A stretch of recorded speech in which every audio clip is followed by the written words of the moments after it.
Chapter 19. London was our present point of rest. We determined to remain several months in this wonderful and celebrated city. Clerval desired the intercourse of the men of genius and talent who flourished at this time. But this was with me a secondary object. I was principally occupied with the means of obtaining the information necessary for the completion of my promise, and quickly availed myself of the letters of introduction that I had brought with me, addressed to the most distinguished natural philosophers. If this journey had taken place during my days of study and happiness, it would have afforded me inexpressible pleasure. But a blight had come over my existence, and I only visited these people for the sake of the information they might give me on the subject in which my interest was so terribly profound.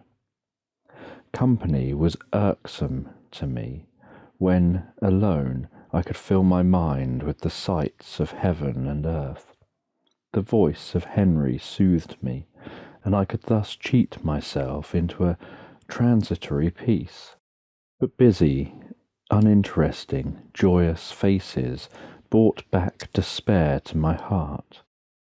I saw an insurmountable barrier placed between me and my fellow men.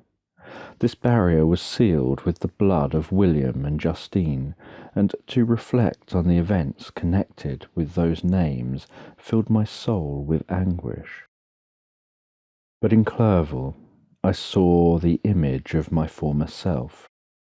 He was inquisitive and anxious to gain experience and instruction. The difference of manners which he observed was to him an inexhaustible source of instruction and amusement. He was also pursuing an object he had long had in view. His design was to visit India in the belief that he had in his knowledge of its various languages, and in the views he had taken of its society, the means of materially assisting the progress of European colonization and trade. In Britain only could he further the execution of his plan. He was forever busy, and the only check to his enjoyment was my sorrowful and dejected mind. I tried to conceal this as much as possible, that I might not debar him from the pleasures natural to one who was entering on a new scene of life. Undisturbed by any care or bitter recollection, I often refused to accompany him, alleging another engagement that I might remain alone. I now also began to collect the materials necessary for my new creation, and this was to me like the torture of single drops of water continually falling on the head. Every thought that was devoted to it was an extreme anguish, and every word that I spoke in allusion to it caused my lips to quiver and my heart to palpitate. After passing some months in London, we received a letter from a person in Scotland who had formerly been our visitor at Geneva. He mentioned the beauties of his native country, and asked us if those were not sufficient allurements to induce us to prolong our journey as far north as Perth, where he resided.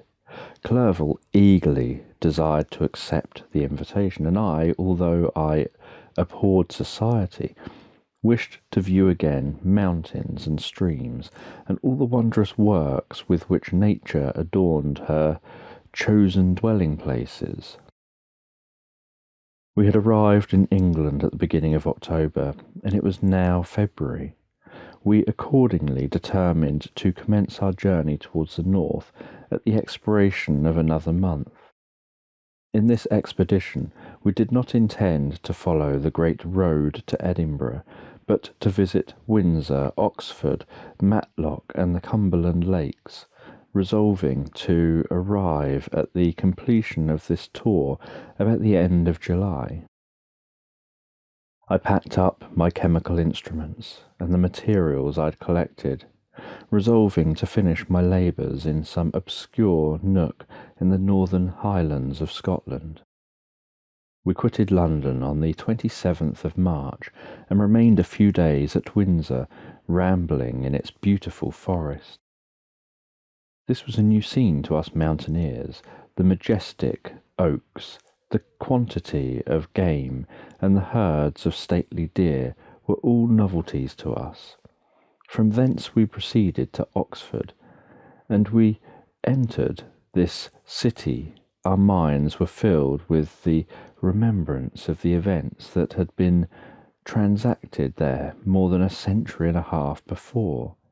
It was here that Charles I had collected his forces.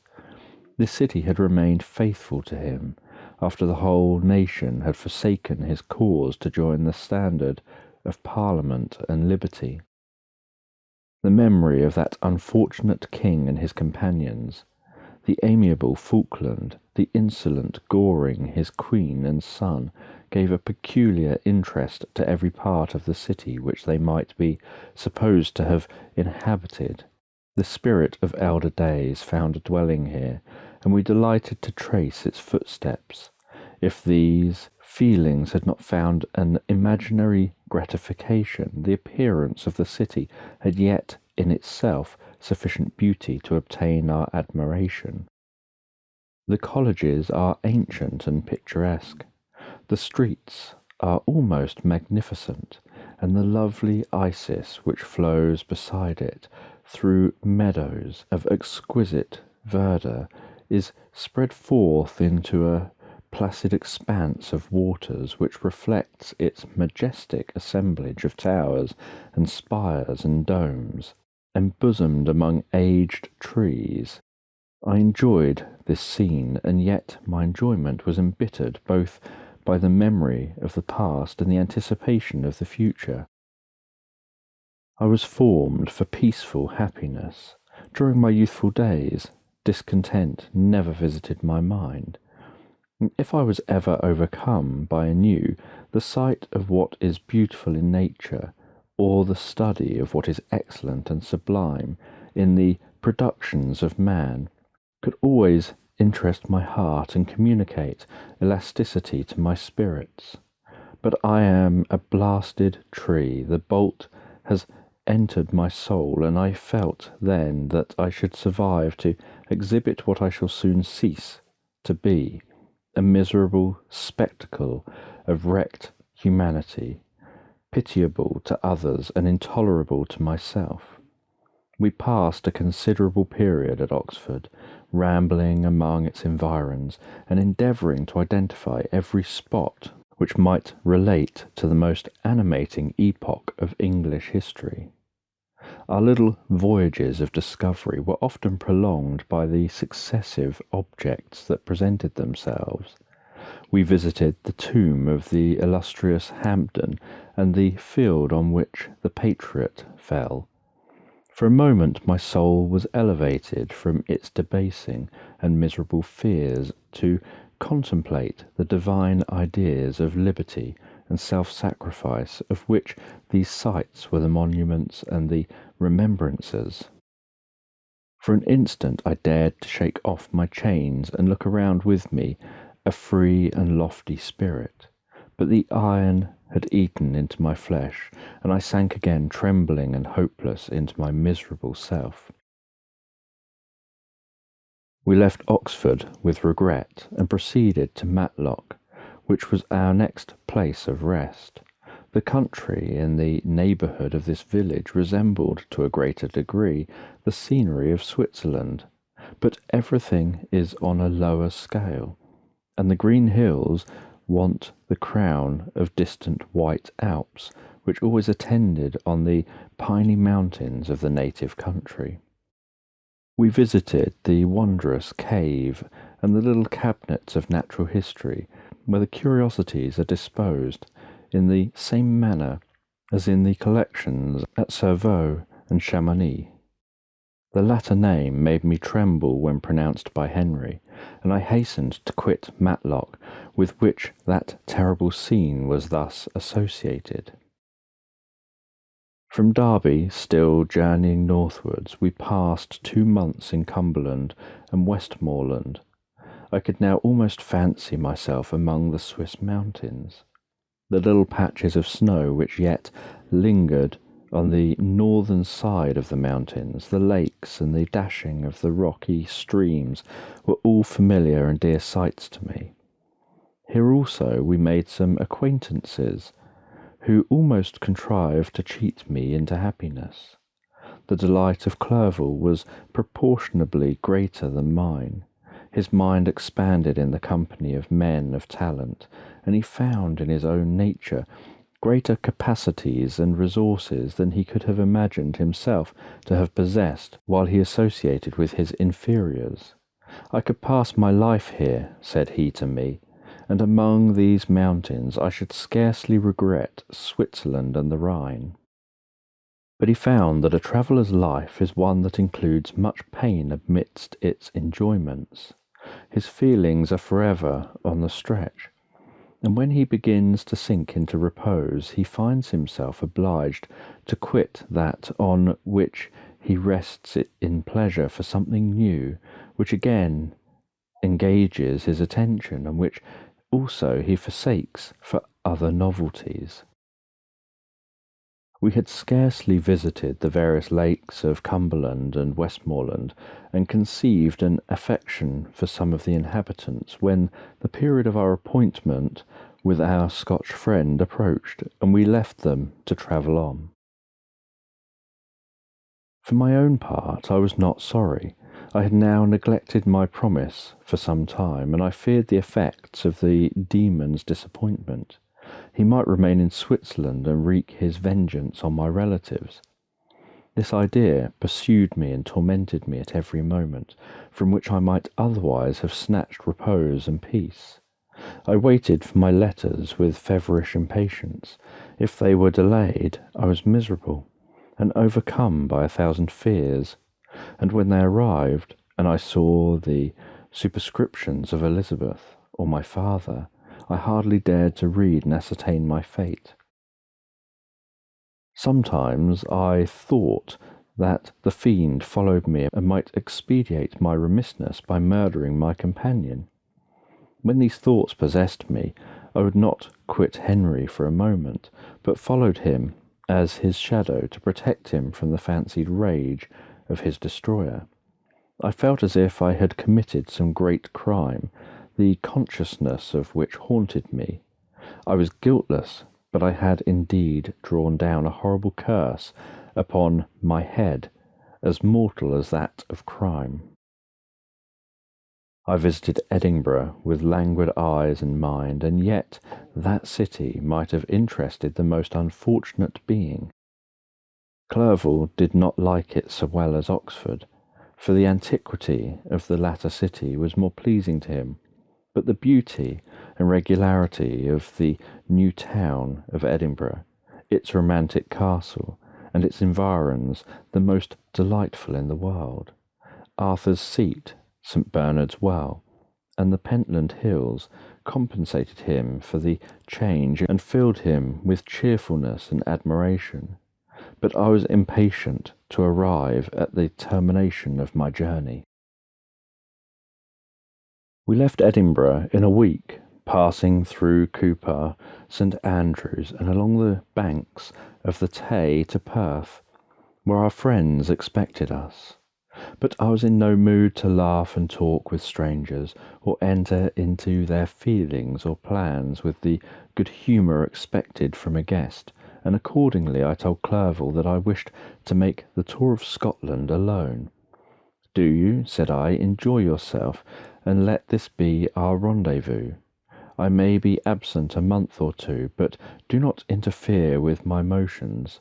I entreat you, leave me to peace and solitude for a short time, and when I return, I hope it will be with a lighter heart, more congenial to your own temper." Henry wished to dissuade me, but seeing me bent on this plan, ceased to remonstrate. He entreated me to write often. I had rather be with you, he said, in your solitary rambles than with these Scotch people, whom I do not know. Hasten, then, my dear friend, to return, that I may again feel myself somewhat at home, which I cannot do in your absence. Having parted from my friend, I determined to visit some remote spot of Scotland and finish my work in solitude. I did not doubt that the monster followed me and would discover himself to me when I should have finished, that he might receive his companion. With this resolution, I traversed the northern highlands and fixed on one of the remotest of the Orkneys as the scene of my labours. It was a place fitted for such a work, being hardly more than a rock whose high sides were continually beaten upon by the waves. The soil was barren, scarcely affording pasture for a few miserable cows, and oatmeal for its inhabitants, which consisted of 5 persons whose gaunt and scraggy limbs gave tokens of their miserable fare. Vegetables and bread, when they indulged in such luxuries, and even fresh water, was to be procured from the mainland, which was about 5 miles distant. On the whole island there were but 3 miserable huts, and one of these was vacant when I arrived. This I hired. It contained but 2 rooms, and these exhibited all the squalidness of the most miserable penury. The thatch had fallen in, the walls were unplastered, and the door was off its hinges. I ordered it to be repaired, bought some furniture, and took possession, an incident which would doubtless have occasioned some surprise, had not all the senses of the cottagers been benumbed by want and squalid poverty. As it was, I lived ungazed at and unmolested, hardly thanked for the pittance of food and clothes which I gave. So much does suffering blunt even the coarsest sensations of men. In this retreat I devoted the morning to labour, but in the evening, when the weather permitted, I walked on the stony beach of the sea to listen to the waves as they roared and dashed at my feet. It was a monotonous yet ever-changing scene. I thought of Switzerland.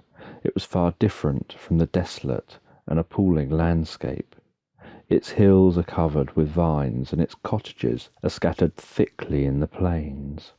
Its fair lakes reflect a blue and gentle sky, and when troubled by the winds, their tumult is but as the play of a lively infant, when compared to the roaring of the giant ocean.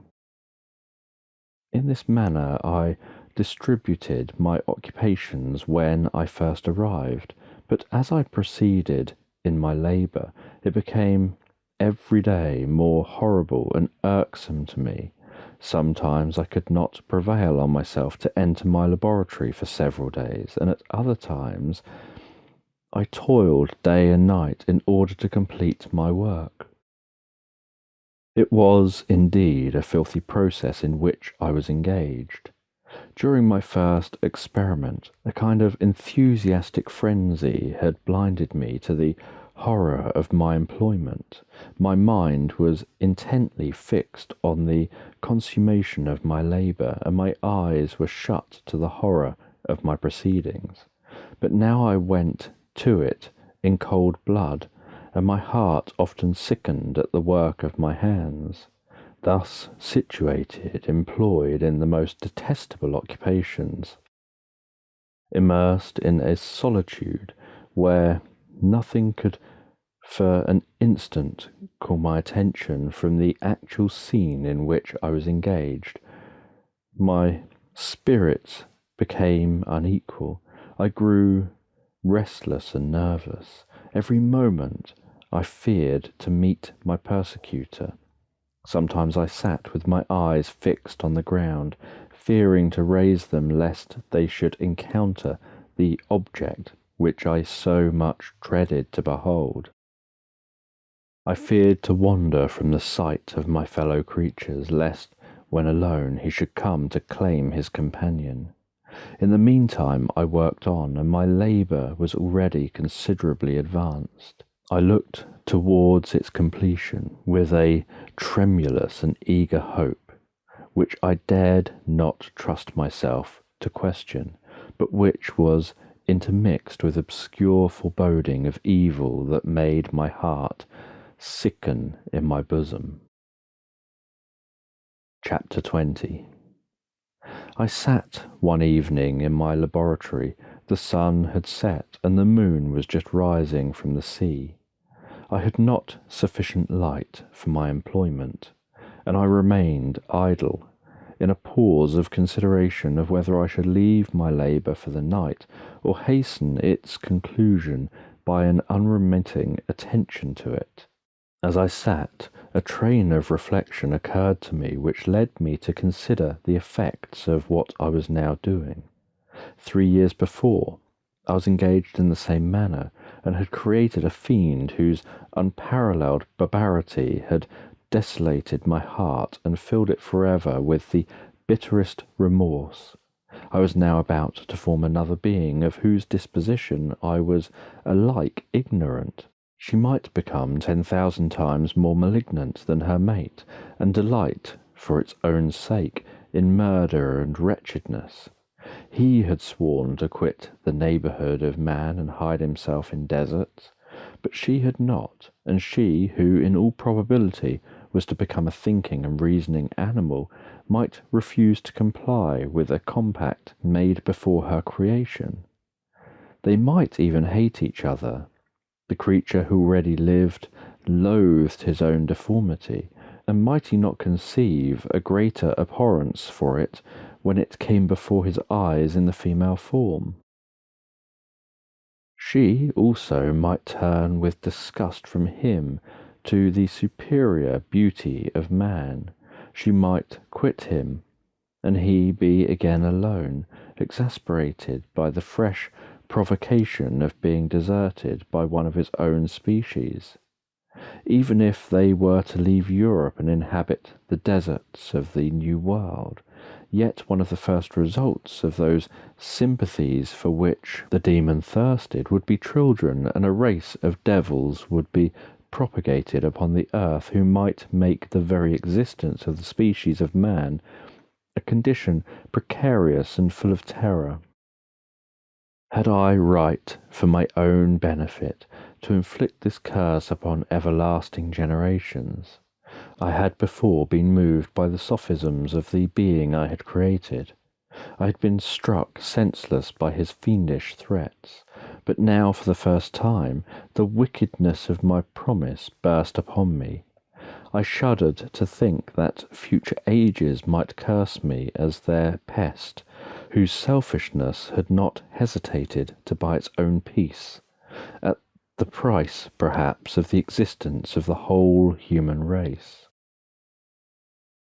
I trembled, and my heart failed within me, when, on looking up, I saw by the light of the moon the demon at the casement. A ghastly grin wrinkled his lips as he gazed on me, where I sat, fulfilling the task which he had allotted to me. Yes, he had followed me in my travels. He had loitered in forests, hid himself in caves, or taken refuge in wide and desert heaths. And he now came to mark my progress and claim the fulfilment of my promise. As I looked on him, his countenance expressed the utmost extent of malice and treachery. I thought with a sensation of madness on my promise of creating another like to him, and trembling with passion, tore to pieces the thing on which I was engaged. The wretch saw me destroy the creature on whose future existence he depended for happiness, and with a howl of devilish despair and revenge withdrew. I left the room, and locking the door, made a solemn vow in my own heart never to resume my labours, and then, with trembling steps, I sought my own apartment. I was alone. None were near me to dissipate the gloom and relieve me from the sickening oppression of the most terrible reveries. Several hours passed, and I remained near my window, peering on the sea. It was almost motionless, for the winds were hushed, and all nature reposed under the eye of the quiet moon. A few fishing vessels alone specked the water, and now and then the gentle breeze wafted the sound of voices as the fishermen called to one another. I felt the silence, although I was hardly conscious of its extreme profundity, until my ear was suddenly arrested by the paddling of oars near the shore, and a person landed close to my house. A few minutes later, I heard the creaking of my door, as if someone endeavoured to open it softly. I trembled from head to foot. I felt a presentiment of who it was, and wished to rouse one of the peasants who dwelt in the cottage not far from mine.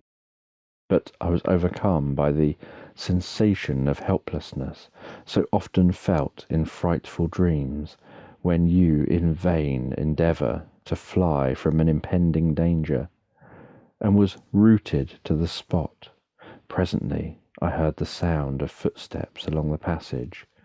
The door opened, and the wretch whom I dreaded appeared. Shutting the door, he approached me and said in a smothered voice, "You have destroyed the work which you began. What is it that you intend? Do you dare to break your promise? I have endured toil and misery. I left Switzerland with you. I crept along the shores of the Rhine, among its willow islands and over the summits of its hills. I have dwelt many months in the heaths of England and among the deserts of Scotland.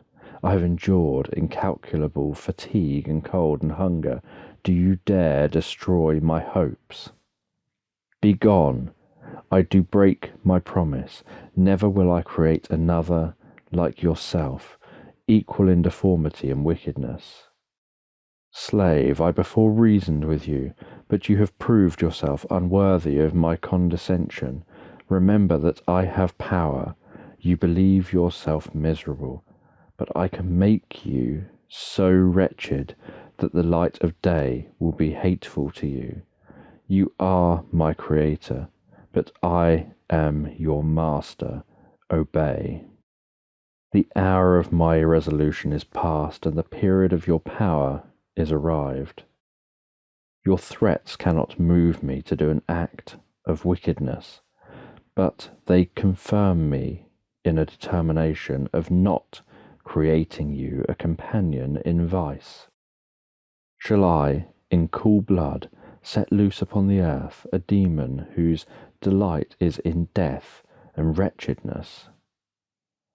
Begone, I am firm, and your words will only exacerbate my rage. The monster saw my determination in my face, and gnashed his teeth in the impotence of anger. Shall each man, cried he, find a wife for his bosom, and each beast have his mate, and I be alone? I had feelings of affection, and they were requited by detestation and scorn. Man you may hate, but beware, your hours will pass in dread and misery, and soon the bolt will fall which must ravish from your happiness forever. Are you to be happy while I grovel in the intensity of my wretchedness? You can blast my other passions, but revenge remains revenge. Henceforth, dearer than light or food, I may die, but first you, my tyrant and tormentor, shall curse the sun that gazes on your misery. Beware, for I am fearless and therefore powerful. I will watch with the wiliness of a snake that I may sting with its venom. Man, you shall repent of the injuries you inflict. Devil, cease, and do not poison the air with these sounds of malice. I have declared my resolution to you, and I am no coward to bend beneath words. Leave me, I am inexorable. It is well, I go, but remember, I shall be with you on your wedding night. I started forward and exclaimed, Villain, before you sign my death warrant, be sure that you are yourself safe. I would have seized him, but he eluded me and quitted the house with precipitation. In a few moments I saw him in his boat, which shot across the waters with an arrowy swiftness and was soon lost amidst the waves. All was again silent, but his words rang in my ears. I burned with rage to pursue the murderer of my peace and precipitate him into the ocean. I walked up and down my room hastily and perturbed, while my imaginations conjured up 1,000 images to torment and sting me. Why had I not followed him and closed with him in mortal strife? But I had suffered him to depart, and he had directed his course towards the mainland. I shuddered to think who might be the next victim sacrificed to his insatiate revenge. And then I thought again of his words, I will be with you on your wedding night. That then was the period fixed for the fulfillment of my destiny. In that hour I should die, and at once satisfy and extinguish his malice.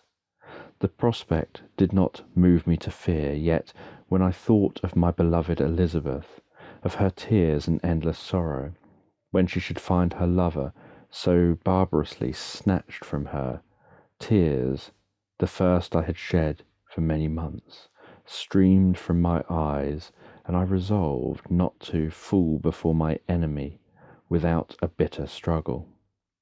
The night passed away and the sun rose from the ocean. My feelings became calmer, if it may be called calmness when the violence of rage sinks into the depths of despair. I left the house and the horrid scene of the last night's contention, and walked on the beach of the sea, which I almost regarded as an insuperable barrier between me and my fellow creatures. Nay, a wish that such should prove the fact stole across me. I desired that I might pass my life on that barren rock, wearily, it is true, but uninterrupted by any sudden shock of misery. If I returned, it was to be sacrificed, or to see those whom I most loved die under the grasp of a demon whom I had myself created. I walked about the isle like a restless spectre, separated from all it loved and miserable in the separation. When it became noon and the sun rose higher, I lay down on the grass and was overpowered by a deep sleep. I'd been awake the whole of the preceding night. My nerves were agitated and my eyes inflamed by watching and misery. The sleep into which I now sank refreshed me, and when I awoke, I again felt as if I belonged to a race of human beings like myself, and I began to reflect upon what had passed with greater composure. Yet still the words of the fiend rang in my ears like a death knell. They appeared like a dream, yet distinct and oppressive as a reality. The sun had far descended, and I still sat on the shore, satisfying my appetite, which had become ravenous, with an oaten cake, when I saw a fishing boat land close to me, and one of the men brought me a packet. It contained letters from Geneva, and one from Clerval entreating me to join him. He said that he was wearing away his time fruitlessly where he was, that letters from the friends he had formed in London desired his return to complete the negotiation they had entered into for his Indian enterprise. He could not any longer delay his departure, but as his journey to London might be followed even sooner than he now conjectured by his longer voyage, he entreated me to bestow as much of my society on him as I could spare. He besought me, therefore, to leave my solitary isle and to meet him at Perth, that we might proceed southward together. This letter, in a degree, recalled me to life, and I determined to quit my island at the expiration of 2 days. Yet before I departed, there was the task to perform, on which I shuddered to reflect. I must pack up my chemical instruments, and for that purpose I must enter the room which had been the scene of my odious work, and I must handle those utensils, the sight of which was sickening to me. The next morning at daybreak I summoned sufficient courage and unlocked the door of my laboratory. The remains of the half-finished creature whom I had destroyed lay scattered on the floor, and I almost felt as if I had mangled the living flesh of a human being. I paused to collect myself, and then entered the chamber.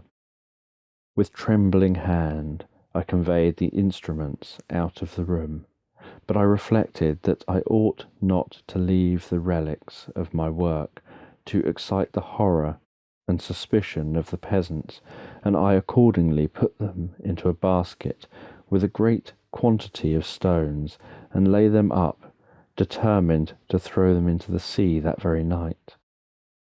And in the meantime I sat upon the beach, employed in cleaning and arranging my chemical apparatus. Nothing could be more complete than the alteration that had taken place in my feelings since the night of the appearance of the demon. I had before regarded my promise with a gloomy despair as a thing that, with whatever consequences, must be fulfilled, but I now felt as if a film had been taken from before my eyes, and that I, for the first time, saw clearly the idea of renewing my labours did not for one instant occur to me.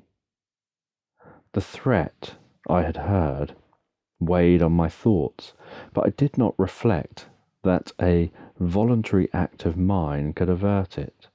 I had resolved in my own mind that to create another like the fiend I had first made would be an act of the basest and most atrocious selfishness, and I banished from my mind every thought that could lead to a different conclusion. Between 2 and 3 in the morning the moon rose, and I then, putting my basket aboard a little skiff, sailed out about 4 miles from the shore. The scene was perfectly solitary. A few boats were returning towards land, but I sailed away from them. I felt as if I was about the commission of a dreadful crime, and avoided with shuddering anxiety any encounter with my fellow creatures.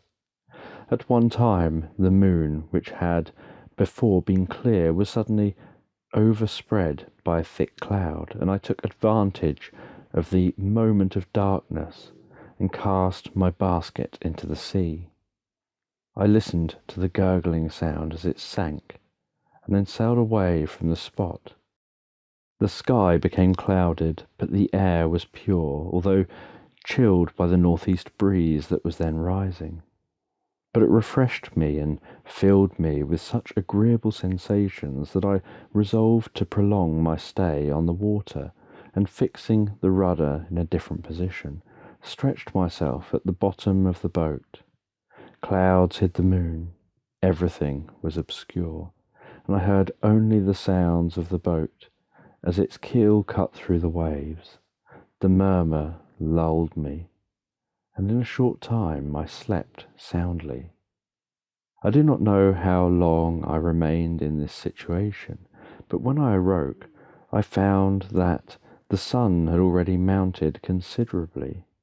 The wind was high, and the waves continually threatened the safety of my little skiff. I found that the wind was north-east, and must have driven me far from the coast from which I had embarked. I endeavoured to change my course, but quickly found that if I again made the attempt, the boat would be instantly filled with water. Thus situated, my only resource was to drive before the wind. I confess that I felt a few sensations of terror. I had no compass with me, and was so slenderly acquainted with the geography of this part of the world that the sun was of little benefit to me. I might be driven into the wide Atlantic and feel all the tortures of starvation, or be swallowed up in the immeasurable waters that roared and buffeted around me. I had already been out many hours, and felt the torment of a burning thirst, a prelude to my other sufferings. I looked on the heavens, which were covered by clouds that flew before the wind, only to be replaced by others. I looked upon the sea.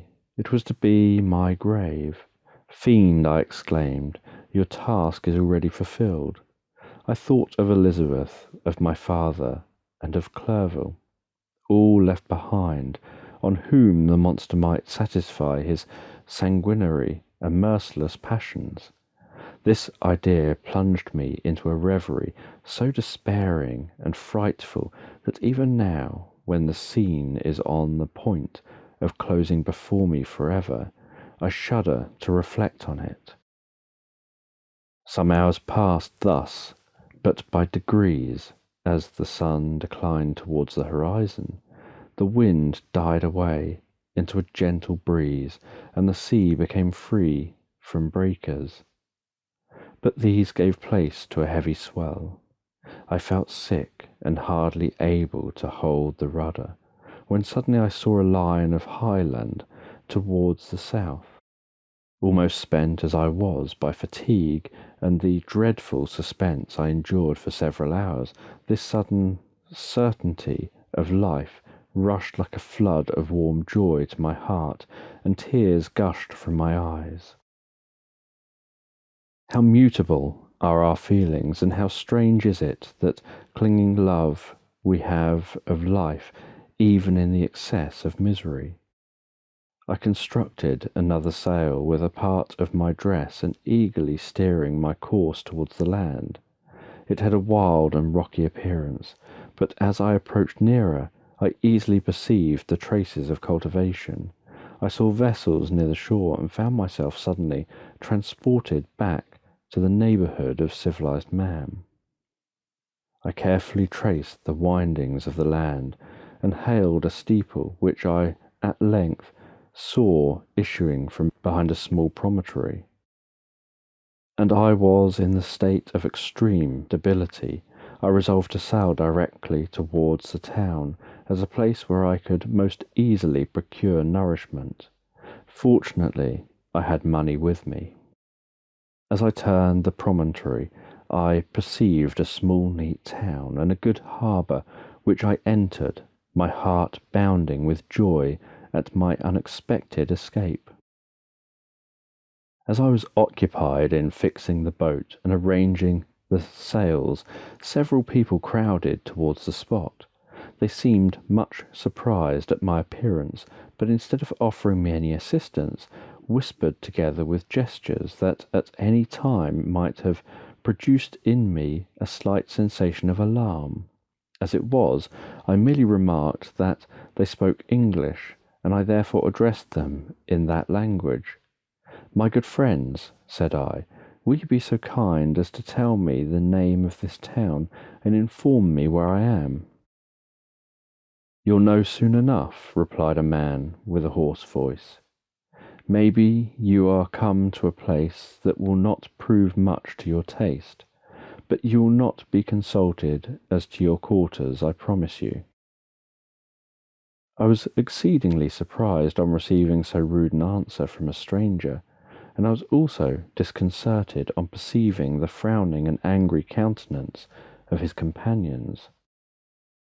"Why do you answer me so roughly?" I replied. "Surely it is not the custom of Englishmen to receive strangers so inhospitably." "I do not know," said the man, "what the custom of the English may be, but it is the custom of the Irish to hate villains."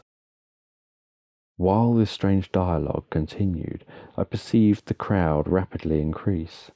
Their faces expressed a mixture of curiosity and anger, which annoyed and in some degree alarmed me. I inquired the way to the inn, but no one replied. I then moved forward, and a murmuring sound arose from the crowd as they followed and surrounded me, when an ill-looking man, approaching, tapped me on the shoulder and said, "Come, sir, you must follow me to Mr. Kerwin's to give an account of yourself." "Who is Mr. Kerwin? Why am I to give an account of myself? Is not this a free country?" "Ay, sir, free enough for honest folks. Mr. Kerwin is a magistrate, and you are to give an account of the death of a gentleman who was found murdered here last night." This answer startled me, but I presently recovered myself. I was innocent. That could easily be proved. Accordingly, I followed my conductor in silence and was led to one of the best houses in the town. I was ready to sink from fatigue and hunger, but being surrounded by a crowd, I thought it politic to rouse all my strength, that no physical debility might be construed into apprehension or conscious guilt.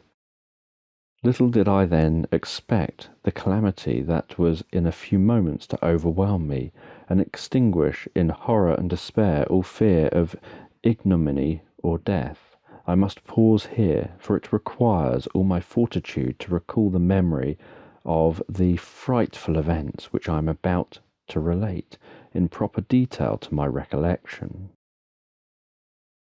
Chapter 21.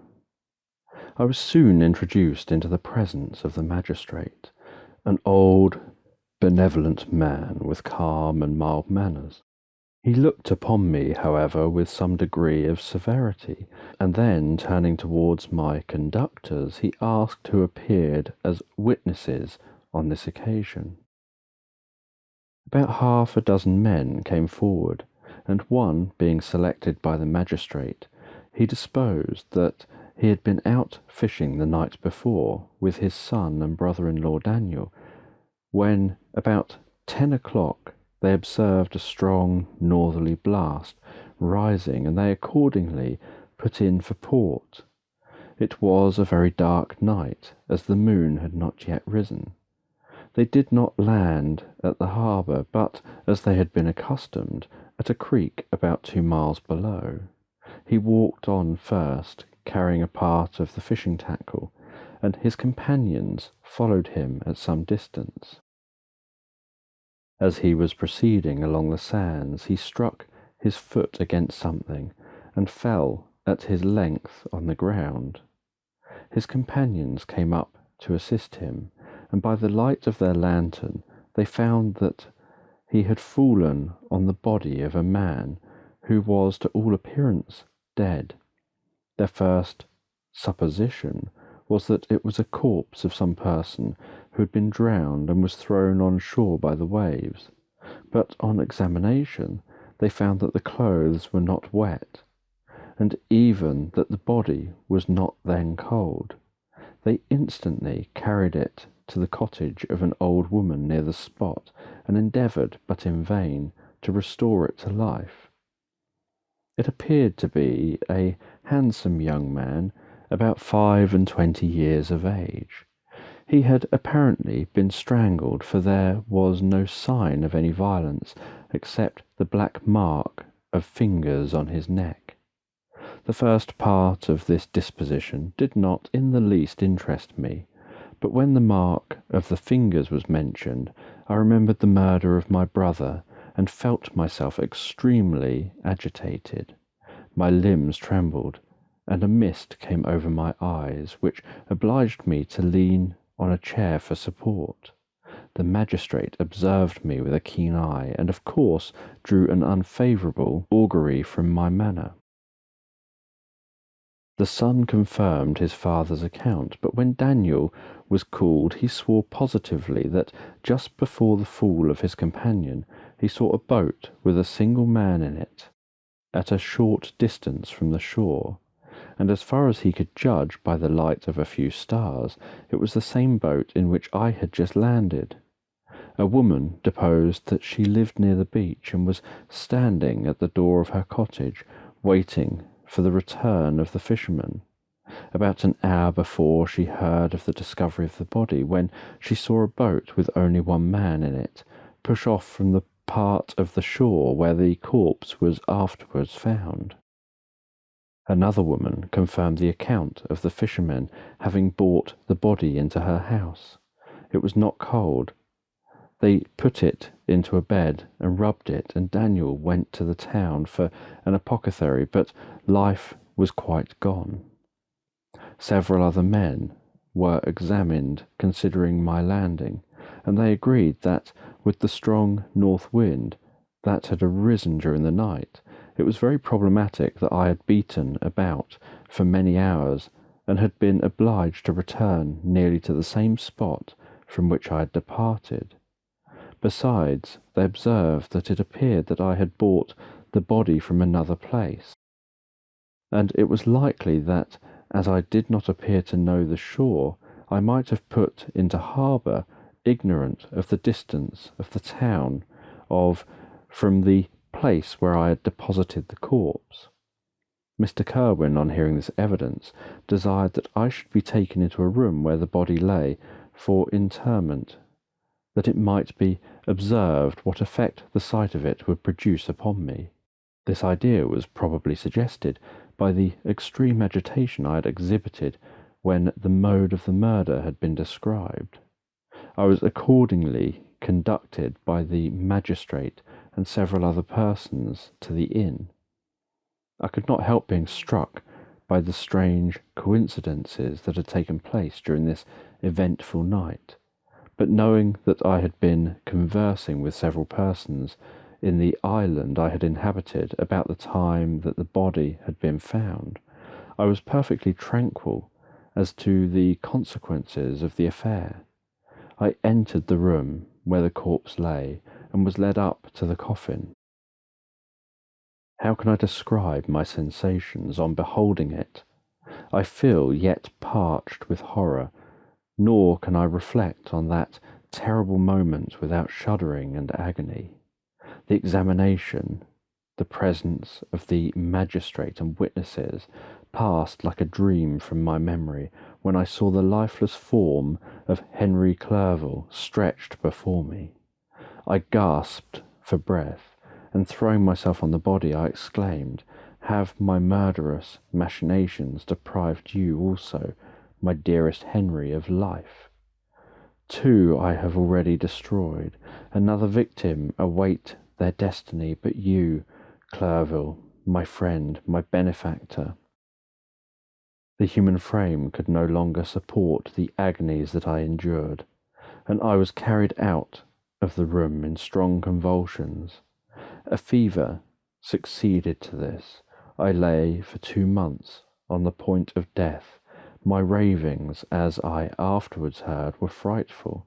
I called myself the murderer of William, of Justine, and of Clerval.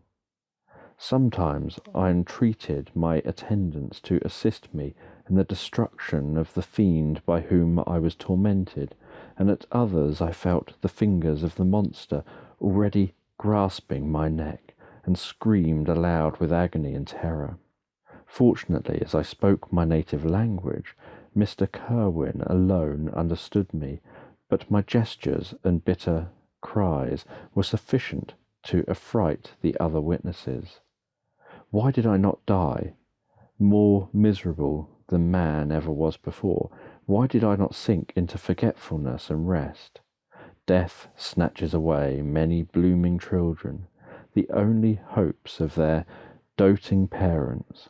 How many brides and youthful lovers have been one day in the bloom of health and hope, and the next a prey for worms and the decay of the tomb.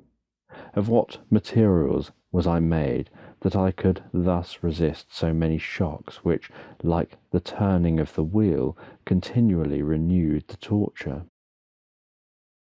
But I was doomed to live, and in 2 months found myself, as awaking from a dream, in a prison, stretched on a wretched bed, surrounded by jailers, turnkeys, bolts, and all of the miserable apparatus of a dungeon. It was morning. I remember when I thus awoke to understanding, I had forgotten the particulars of what had happened, and only felt as if some great misfortune had suddenly overwhelmed me.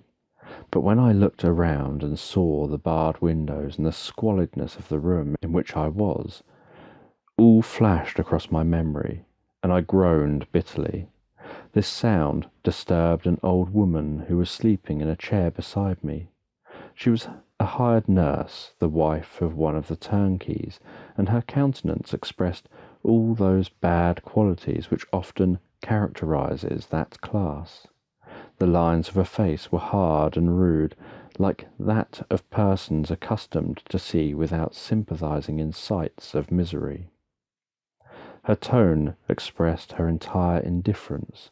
She addressed me in English, and the voice struck me as one that I had heard during my sufferings. "Are you better now, sir?" she said. I replied in the same language, with a feeble voice, "I believe I am. But if it be all true, if indeed I did not dream, I am sorry that I am still alive to feel this misery and horror." "For that matter," replied the woman, "if you mean about the gentleman you murdered, I believe that it were better for you if you were dead, for I fancy it will go hard with you. However, that's none of my business. I am sent to nurse you and get you well. I do my duty with a safe conscience. It were well if everybody did the same." I turned with loathing from the woman, who could utter so unfeeling a speech to a person just saved on the very edge of death.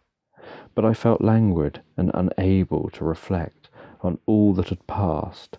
The whole series of my life appeared to me as a dream.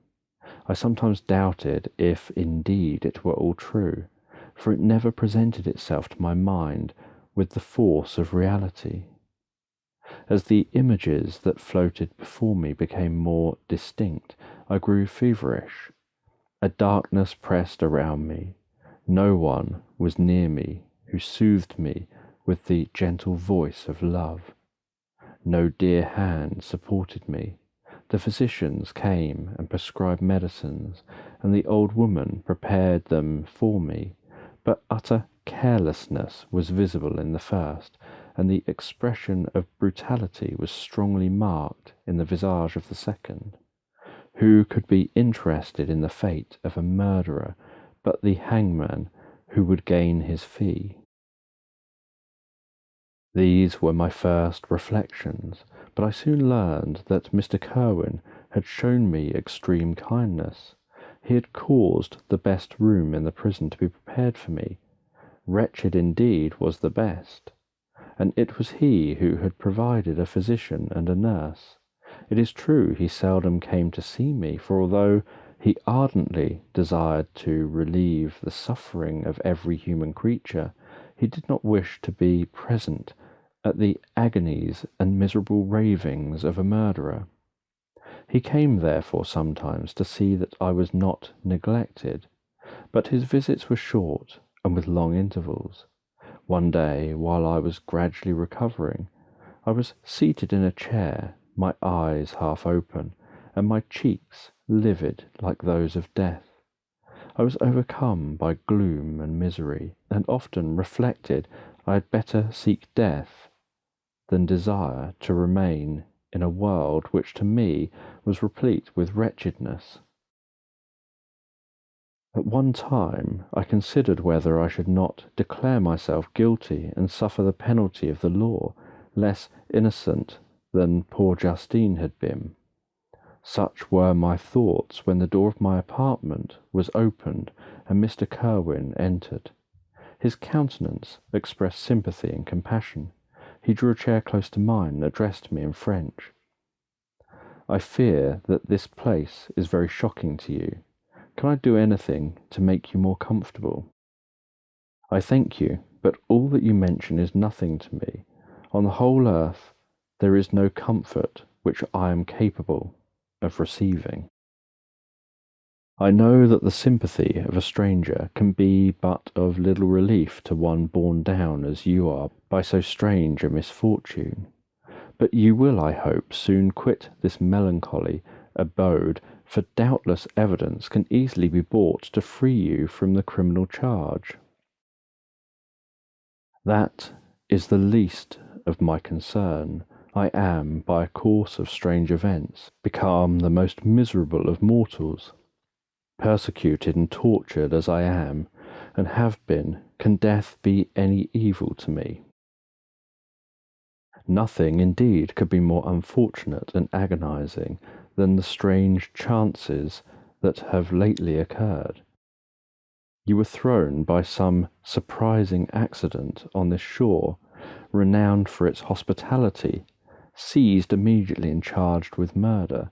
The first sight that was presented to your eyes was the body of your friend, murdered in so unaccountable a manner, and placed, as it were, by some fiend across your path. As Mr. Kirwin said this, notwithstanding the agitation I endured on this retrospect of my sufferings, I also felt considerable surprise at the knowledge he seemed to possess concerning me. I suppose some astonishment was exhibited in my countenance, for Mr. Kirwin hastened to say, "Immediately upon your being taken ill, all the papers that were on your person were brought to me, and I examined them that I might discover some trace by which I could send to your relations an account of your misfortune and illness. I found several letters, and among others one which I discovered from its commencement to be from your father. I instantly wrote to Geneva. Nearly 2 months have elapsed since the departure of my letter.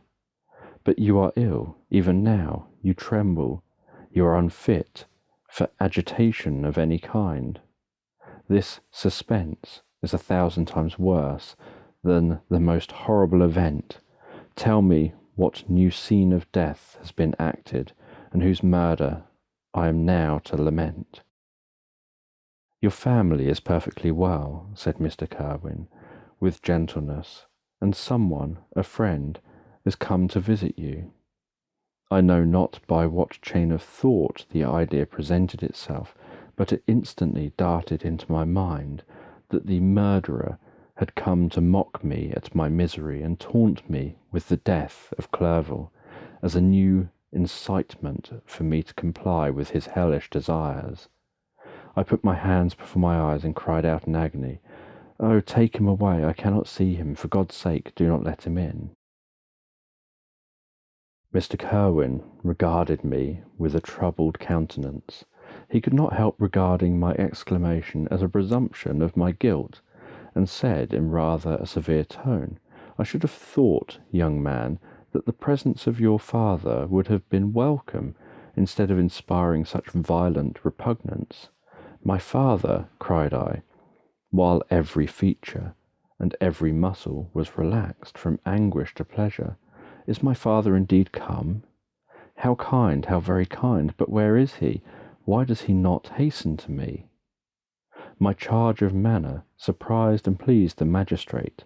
Perhaps he thought that my former exclamation was a momentary return of delirium, and now he instantly resumed his former benevolence. He rose and quitted the room with my nurse, and in a moment my father entered it.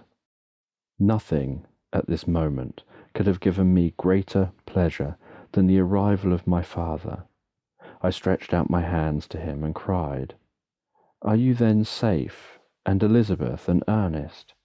My father calmed me with assurances of their welfare, and endeavoured, by dwelling on those subjects so interesting to my heart, to raise my desponding spirits, but he soon felt that a prison cannot be the abode of cheerfulness.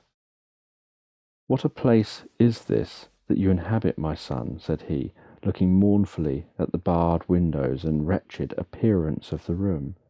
"You travel to seek happiness, but a fatality seems to pursue you, and poor Clerval." The name of my unfortunate and murdered friend was an agitation too great to be endured in my weak state. I shed tears. "Alas, yes, my father," replied I, "some destiny of the most horrible kind hangs over me, and I must live to fulfil it, or surely I should have died on the coffin of Henry." We were not allowed to converse for any length of time, for the precarious state of my health rendered every precaution necessary that could endure tranquillity. Mr. Kirwin came in and insisted that my strength should not be exhausted by too much exertion, but the appearance of my father was to me like that of my good angel, and I gradually recovered my health. As my sickness quitted me, I was absorbed by a gloomy and black melancholy that nothing could dissipate. The image of Clerval was forever before me, ghastly and murdered. More than once the agitation into which these reflections threw me made my friends dread a dangerous relapse. Alas, why did they preserve so miserable and detested a life? It was surely that I might fulfil my destiny, which is now drawing to a close. Soon, oh very soon, will death extinguish these throbbings and relieve me from the mighty weight of anguish that bears me to the dust, and in executing the award of justice, I shall also sink to rest. Then the appearance of death was distant, although the wish was ever present to my thoughts, and I often sat for hours motionless and speechless, wishing for some mighty revolution that might bury me and my destroyer in its ruins. The season of the assizes approached. I had already been 3 months in prison, and although I was still weak and in continual danger of a relapse, I was obliged to travel nearly 100 miles to the county town where the court was held. Mr. Kirwin charged himself with every care of collecting witnesses and arranging my defence. I was spared the disgrace of appearing publicly as a criminal. As the case was not brought before the court that decides on life and death, the grand jury rejected the bill on it being proved that I was on the Orkney Islands at the hour the body of my friend was found, and a fortnight after my removal I was liberated from prison. My father was enraptured on finding me freed from the vexations of a criminal charge, that I was again allowed to breathe the fresh atmosphere and permitted to return to my native country. I did not participate in these feelings, for to me the walls of a dungeon or a palace were alike hateful.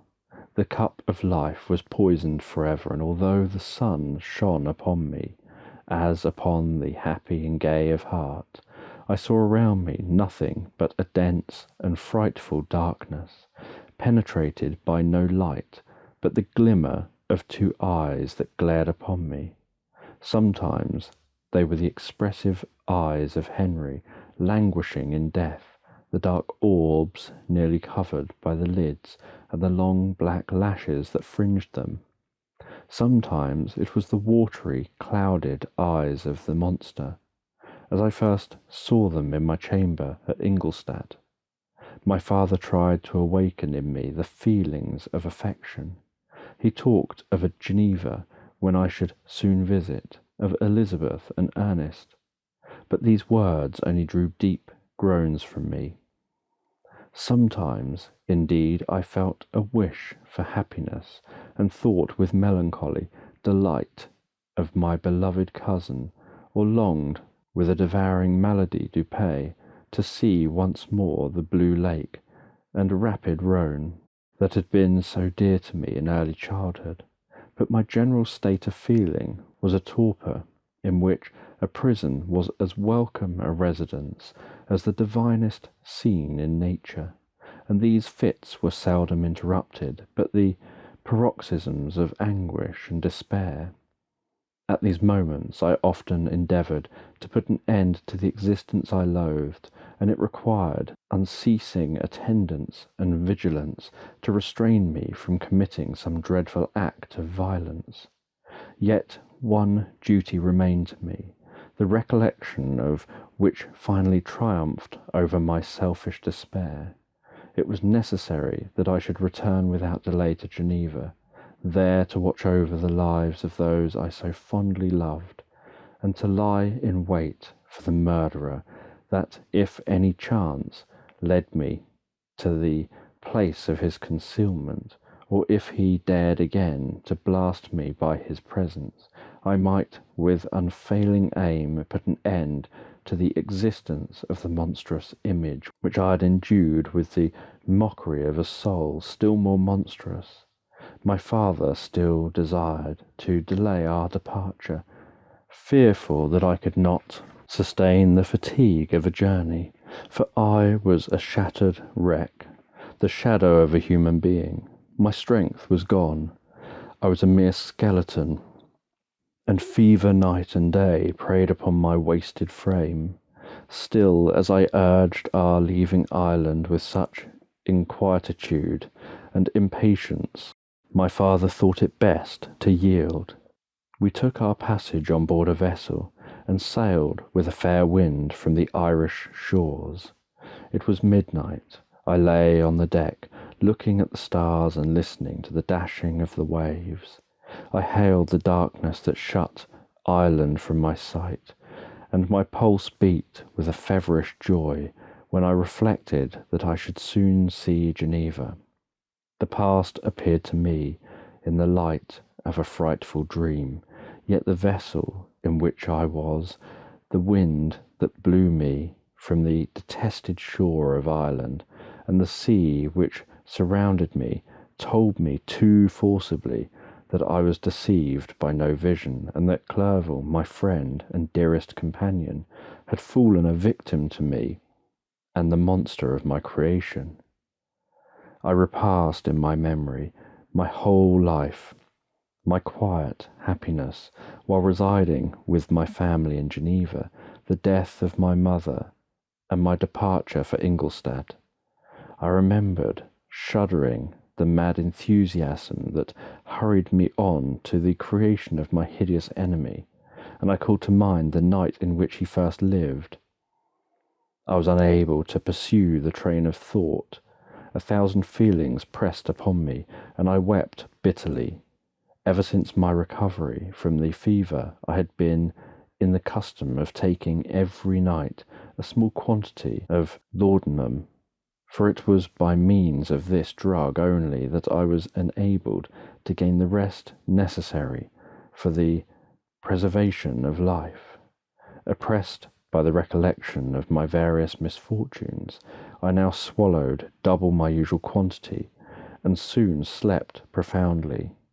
But sleep did not afford me respite. From thought and misery, my dreams presented 1,000 objects that scared me. Towards morning, I was possessed by a kind of nightmare. I felt the fiend's grasp on my neck, and could not free myself from it. Groans and cries rang in my ears.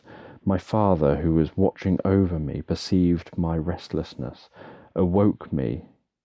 The dashing waves were around the cloudy sky above. The fiend was not here. A sense of security, a feeling that a truce was established between the present hour and the irresistible, disastrous future, imparted to me a kind of calm forgetfulness, of which the human mind is by its structure peculiarly susceptible.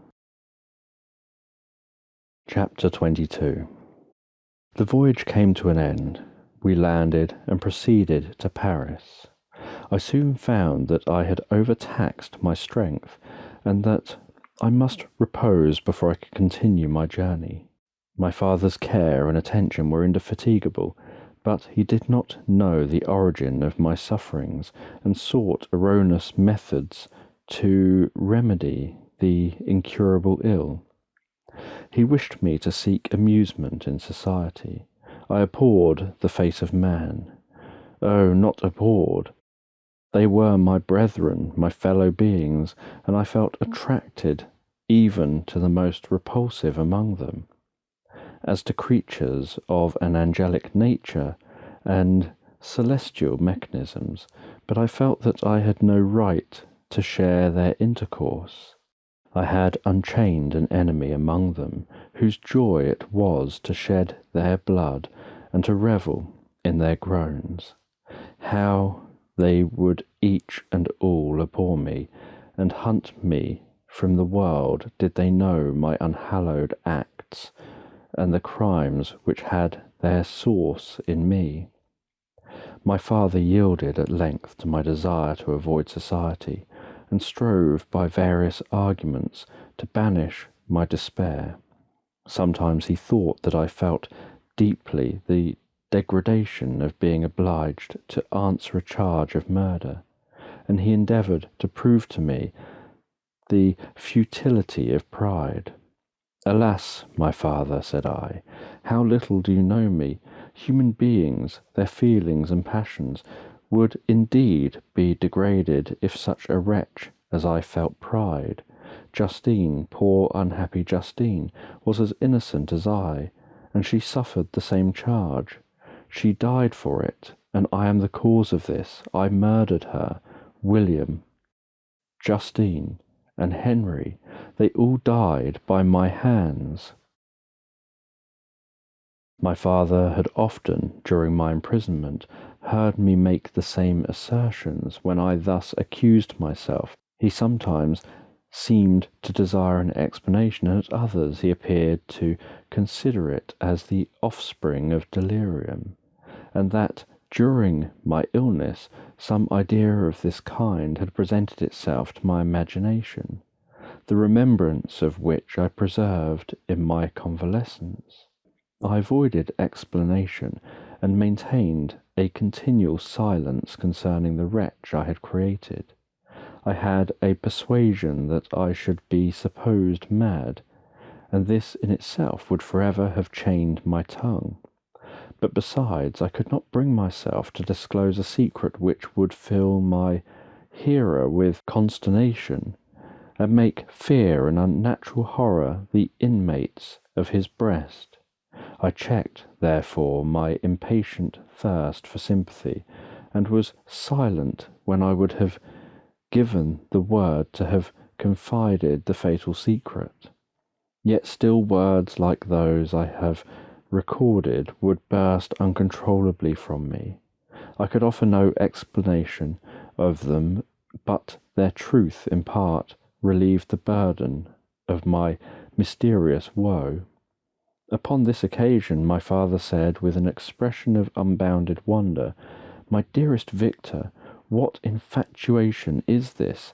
My dear son, I entreat you never to make such an assertion again." "I am not mad," I cried energetically. "The sun and the heavens, who have viewed my operations, can bear witness to my truth. I am the assassin of those most innocent victims. They died by my machinations. 1,000 times would I have shed my own blood, drop by drop, to have saved their lives. But I could not, my father, indeed, I could not sacrifice the whole human race." The conclusion of this speech convinced my father that my ideas were deranged, and he instantly changed the subject of our conversation, and endeavoured to alter the course of my thoughts. He wished as much as possible to obliterate the memory of the scenes that had taken place in Ireland, and never alluded to them, or suffered me to speak of my misfortunes. As time passed away, I became more calm. Misery had her dwelling in my heart, but I no longer talked in the same incoherent manner of my own crimes. Sufficient for me was the consciousness of them. By the utmost self-violence I curbed the imperious voice of wretchedness, which sometimes desired to declare itself to the whole world, and my manners were calmer and more composed than they had ever been since my journey to the sea of ice. A few days before we left Paris, on our way to Switzerland, I received the following letter from Elizabeth. My dear friend, it gave me the greatest pleasure to receive a letter from my uncle dated at Paris. You are no longer at a formidable distance, and I may hope to see you in less than a fortnight. My poor cousin, how much you must have suffered! I expect to see you looking even more ill than when you quitted Geneva. This winter has been passed most miserably, tortured as I have been by anxious suspense, yet I hope to see peace in your countenance, and to find that your heart is not totally void of comfort and tranquillity. Yet I fear that the same feelings now exist that made you so miserable a year ago, even perhaps augmented by time. I would not disturb you at this period, when so many misfortunes weigh upon you, but a conversation that I had with my uncle previous to his departure renders some explanation necessary before we meet. Explanation, you may possibly say. What can Elizabeth have to explain? If you really say this, my questions are answered, and all my doubts satisfied. But you are distant from me, and it is possible that you may dread and yet be pleased with this explanation. And in a probability of this being the case, I dare not any longer postpone writing what, during your absence, I have often wished to express to you, but have never had the courage to begin. You well know, Victor, that our union had been the favourite plan of your parents ever since our infancy. We were told this when young, and taught to look forward to it as an event that would certainly take place. We were affectionate playfellows during childhood, and I believe dear and valued friends to one another as we grew older. But as brother and sister often entertain a lively affection towards each other without desiring a more intimate union, may not such also be our case? Tell me, dearest Victor, answer me, I conjure you by our mutual happiness, with simple truth, do you not love another? You have travelled, you have spent several years of your life at Ingolstadt, and I confess to you, my friend, that when I saw you last autumn so unhappy, flying to solitude from the society of every creature, I could not help supposing that you might regret our connection, and believe yourself bound in honour to fulfil the wishes of your parents. Although they opposed themselves to your inclinations, but this is false reasoning. I confess to you, my friend, that I love you, and that in my airy dreams of futurity you have been my constant friend and companion. But it is your happiness I desire as well as my own, when I declare to you that our marriage would render me eternally miserable unless it were the dictate of your own free choice. Even now I weep to think that, borne down as you are by the cruellest misfortunes, you may stifle, by the word honour, all hope of that love and happiness which would alone restore you to yourself. I, who have so disinterested an affection for you, may increase your miseries tenfold by being an obstacle to your wishes. Ah, Victor, be assured that your cousin and playmate has too sincere a love for you not to be made miserable by this supposition. Be happy, my friend, and if you obey me in this one request, remain satisfied that nothing on earth will have the power to interrupt my tranquillity. Do not let this letter disturb you. Do not answer tomorrow or the next day, or even until you come. If it will give you pain, my uncle will send me news of your health, and if I see but one smile on your lips when we meet occasioned by this or any other exertion of mine, I shall need no other happiness. Elizabeth. Geneva, May 18th. This letter revived in my memory what I had before forgotten, the threat of the fiend. I'll be with you on your wedding night. Such was my sentence, and on that night would the demon employ every art to destroy me and tear me from the glimpse of happiness which promised partly to console my sufferings. On that night he had determined to consummate his crimes by my death. Well, be it so, a deadly struggle would then assuredly take place, in which, if he were victorious, I should be at peace, and his power over me be at an end.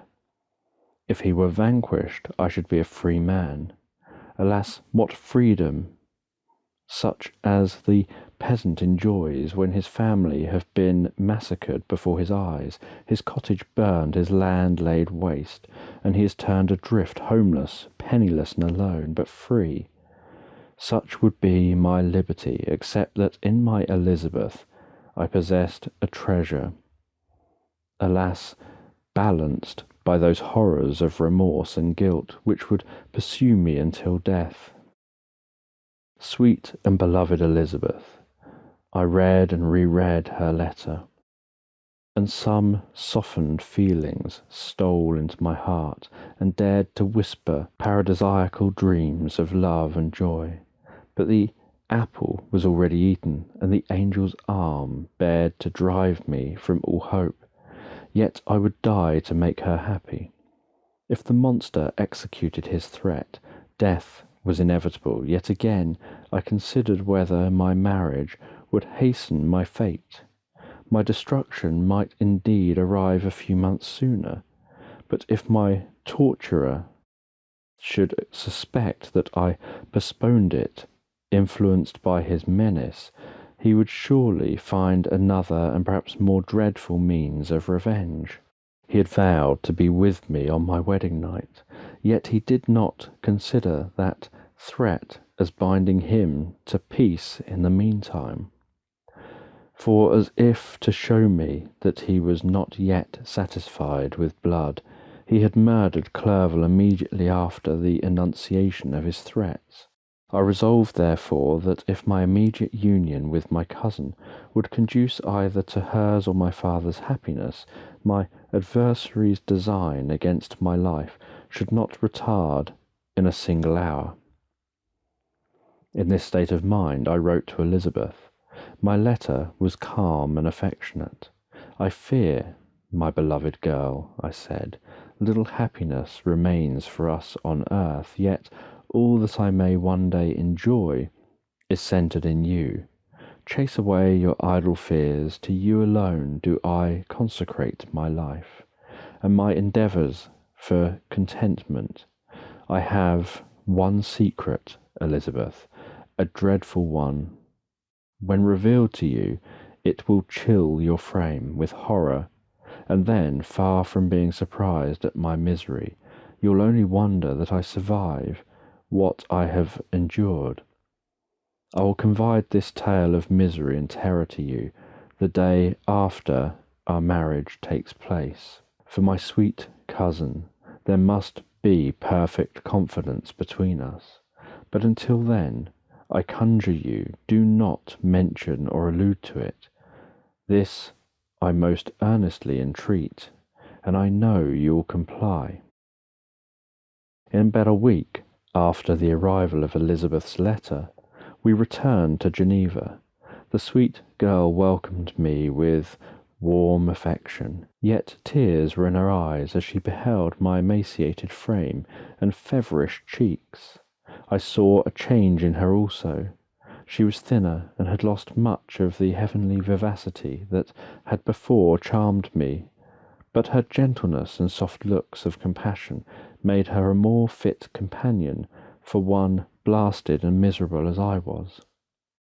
The tranquillity which I now enjoyed did not endure.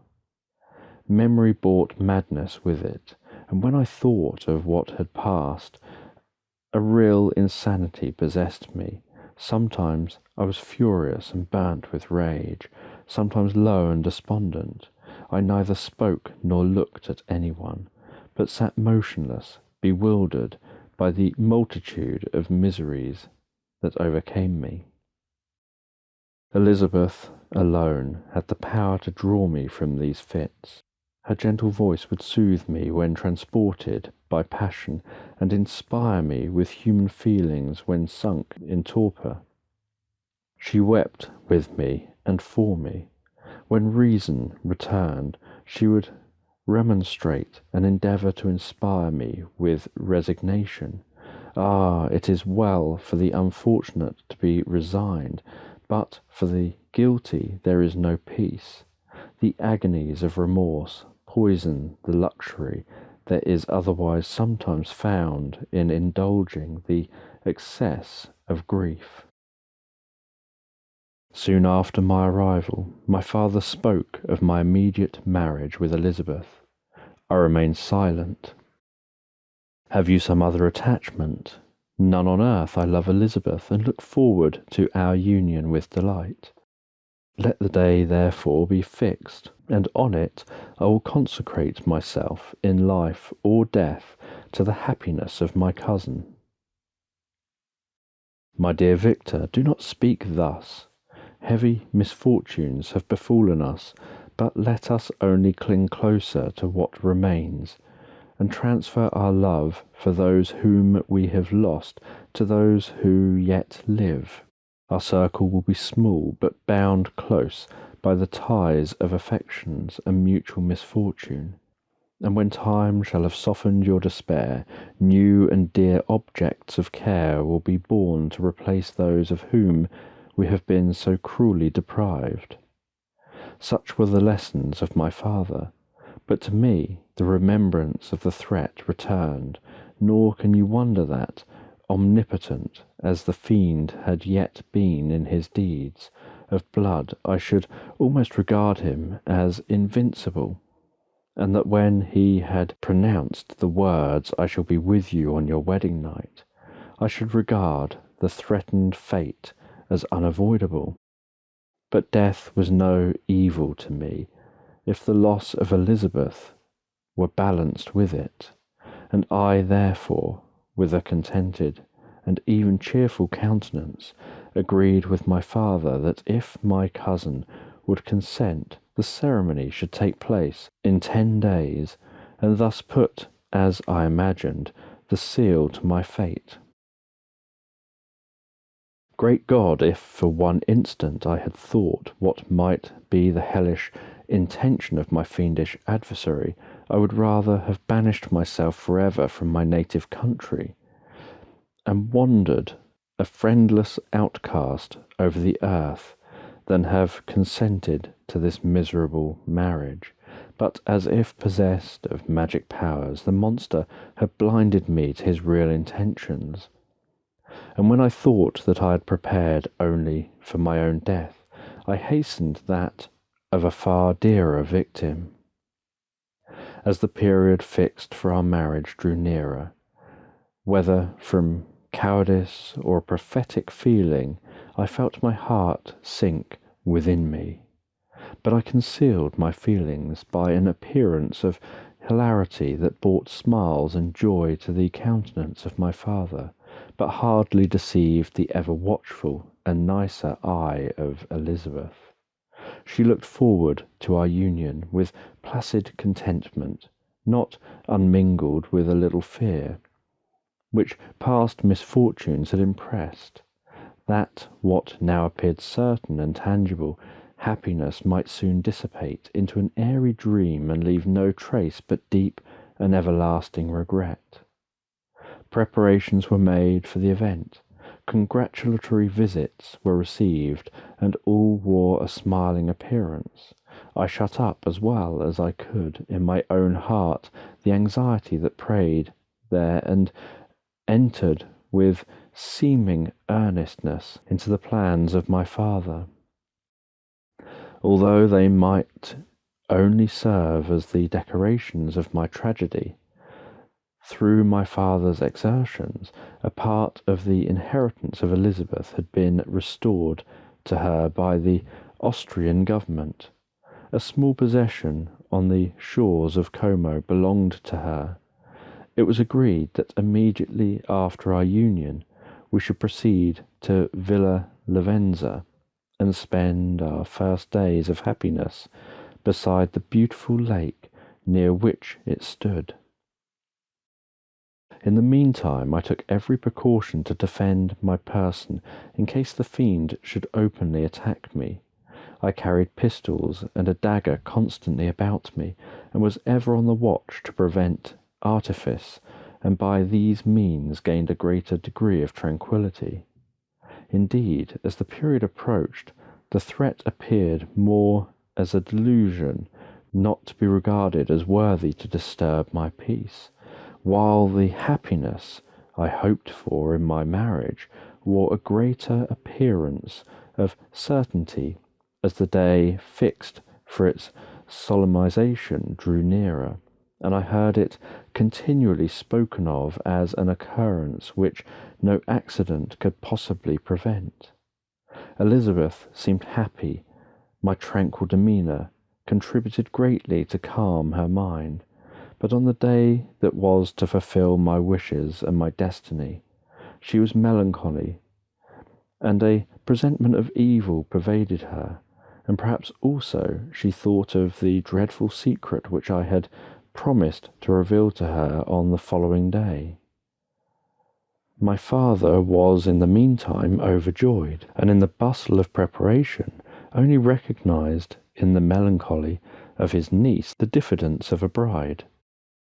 After the ceremony was performed, a large party assembled at my father's, but it was agreed that Elizabeth and I should commence our journey by water, sleeping that night at Evian, and continuing our voyage on the following day. The day was fair, the wind favourable, all smiled on our nuptial embarkation. Those were the last moments of my life during which I enjoyed the feeling of happiness. We passed rapidly along, the sun was hot, but we were sheltered from its rays by a kind of canopy while we enjoyed the beauty of the scene. Sometimes on one side of the lake, where we saw Mount Slieve, pleasant banks of Montéligre, and at a distance, surmounting all the beautiful Mont Blanc and the assemblage of snowy mountains that in vain endeavour to emulate her, sometimes coasting the opposite banks.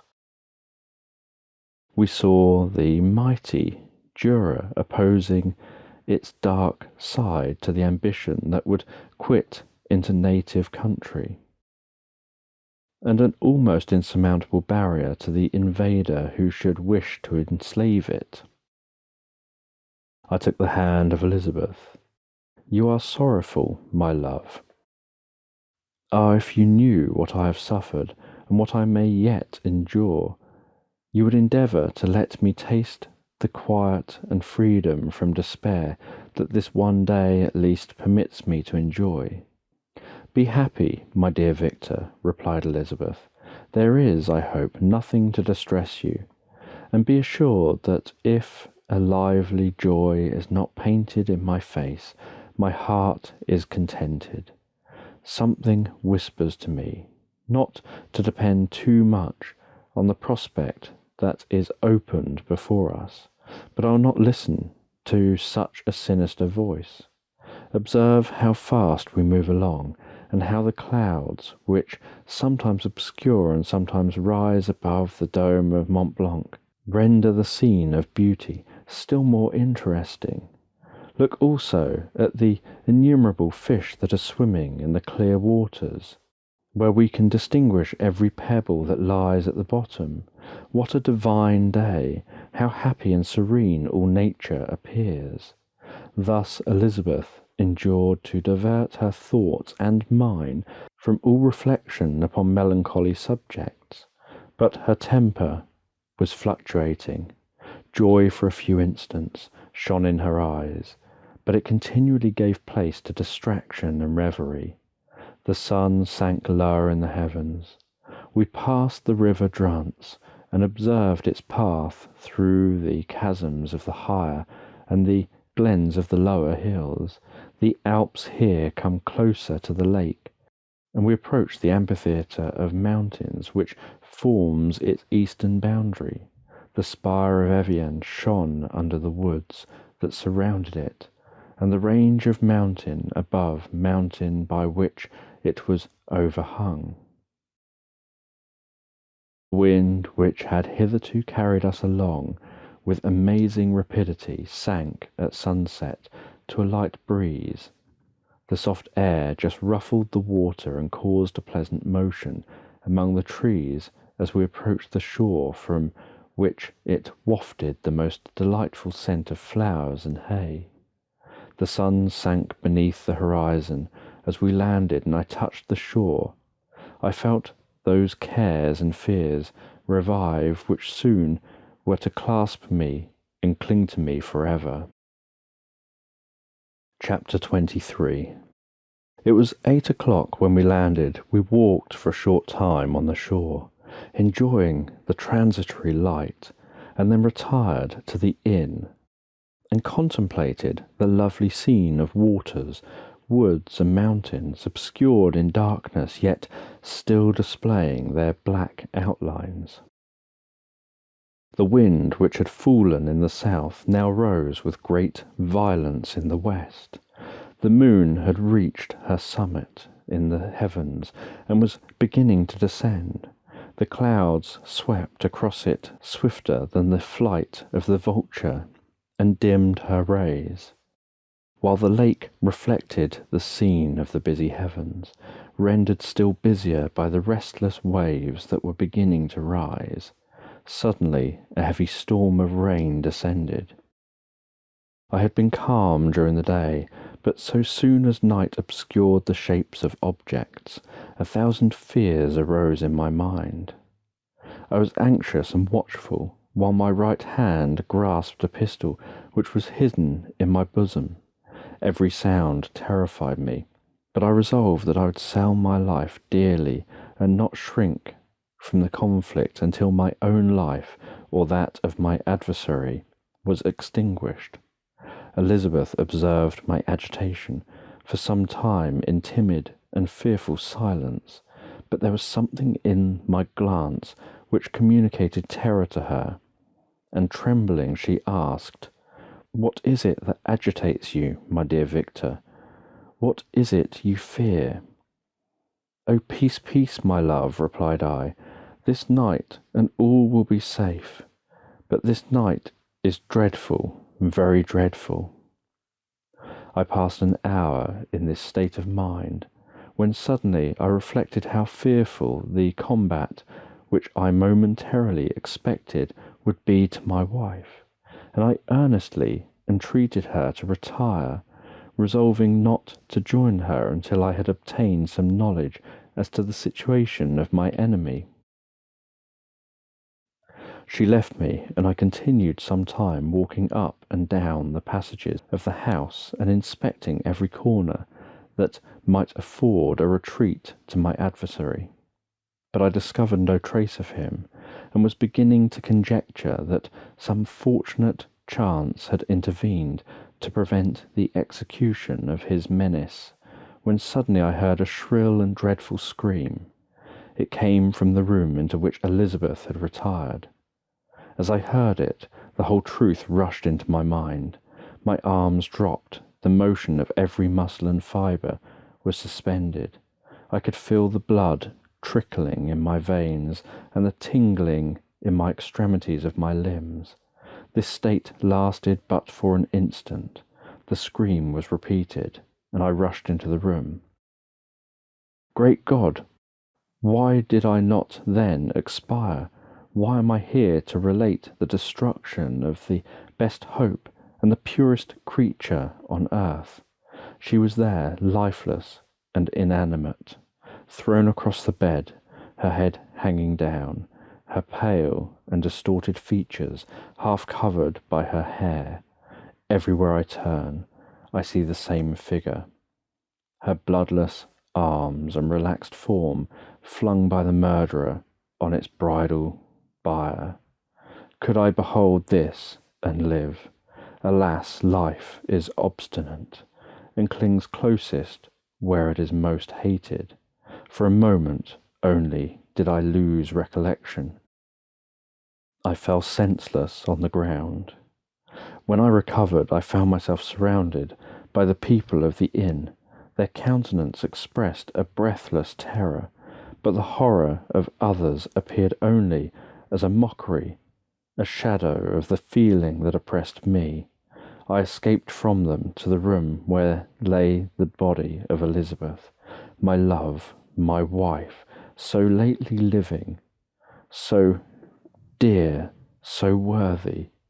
She had been moved from the posture in which I had first beheld her, and now as she lay, her head upon her arm, and a handkerchief thrown across her face and neck, I might have supposed her asleep. I rushed towards her and embraced her with ardour, but the deadly languor and coldness of the limbs told me that what I now held in my arms had ceased to be Elizabeth, whom I had loved and cherished. The murderous mark of the fiend's grasp was on her neck, and the breath had ceased to issue from her lips. While I still hung over her in the agony of despair, I happened to look up. The windows of the room had before been darkened, and I felt a kind of panic on seeing the pale yellow light of the moon illuminate the chamber. The shutters had been thrown back, and with a sensation of horror not to be described, I saw at the open window a figure the most hideous and abhorred. A grin was on the face of the monster. He seemed to jeer as with his fiendish finger he pointed towards the corpse of my wife. I rushed towards the window, and drawing a pistol from my bosom, fired, but he eluded me, leapt from his station, and running with the swiftness of lightning, plunged into the lake.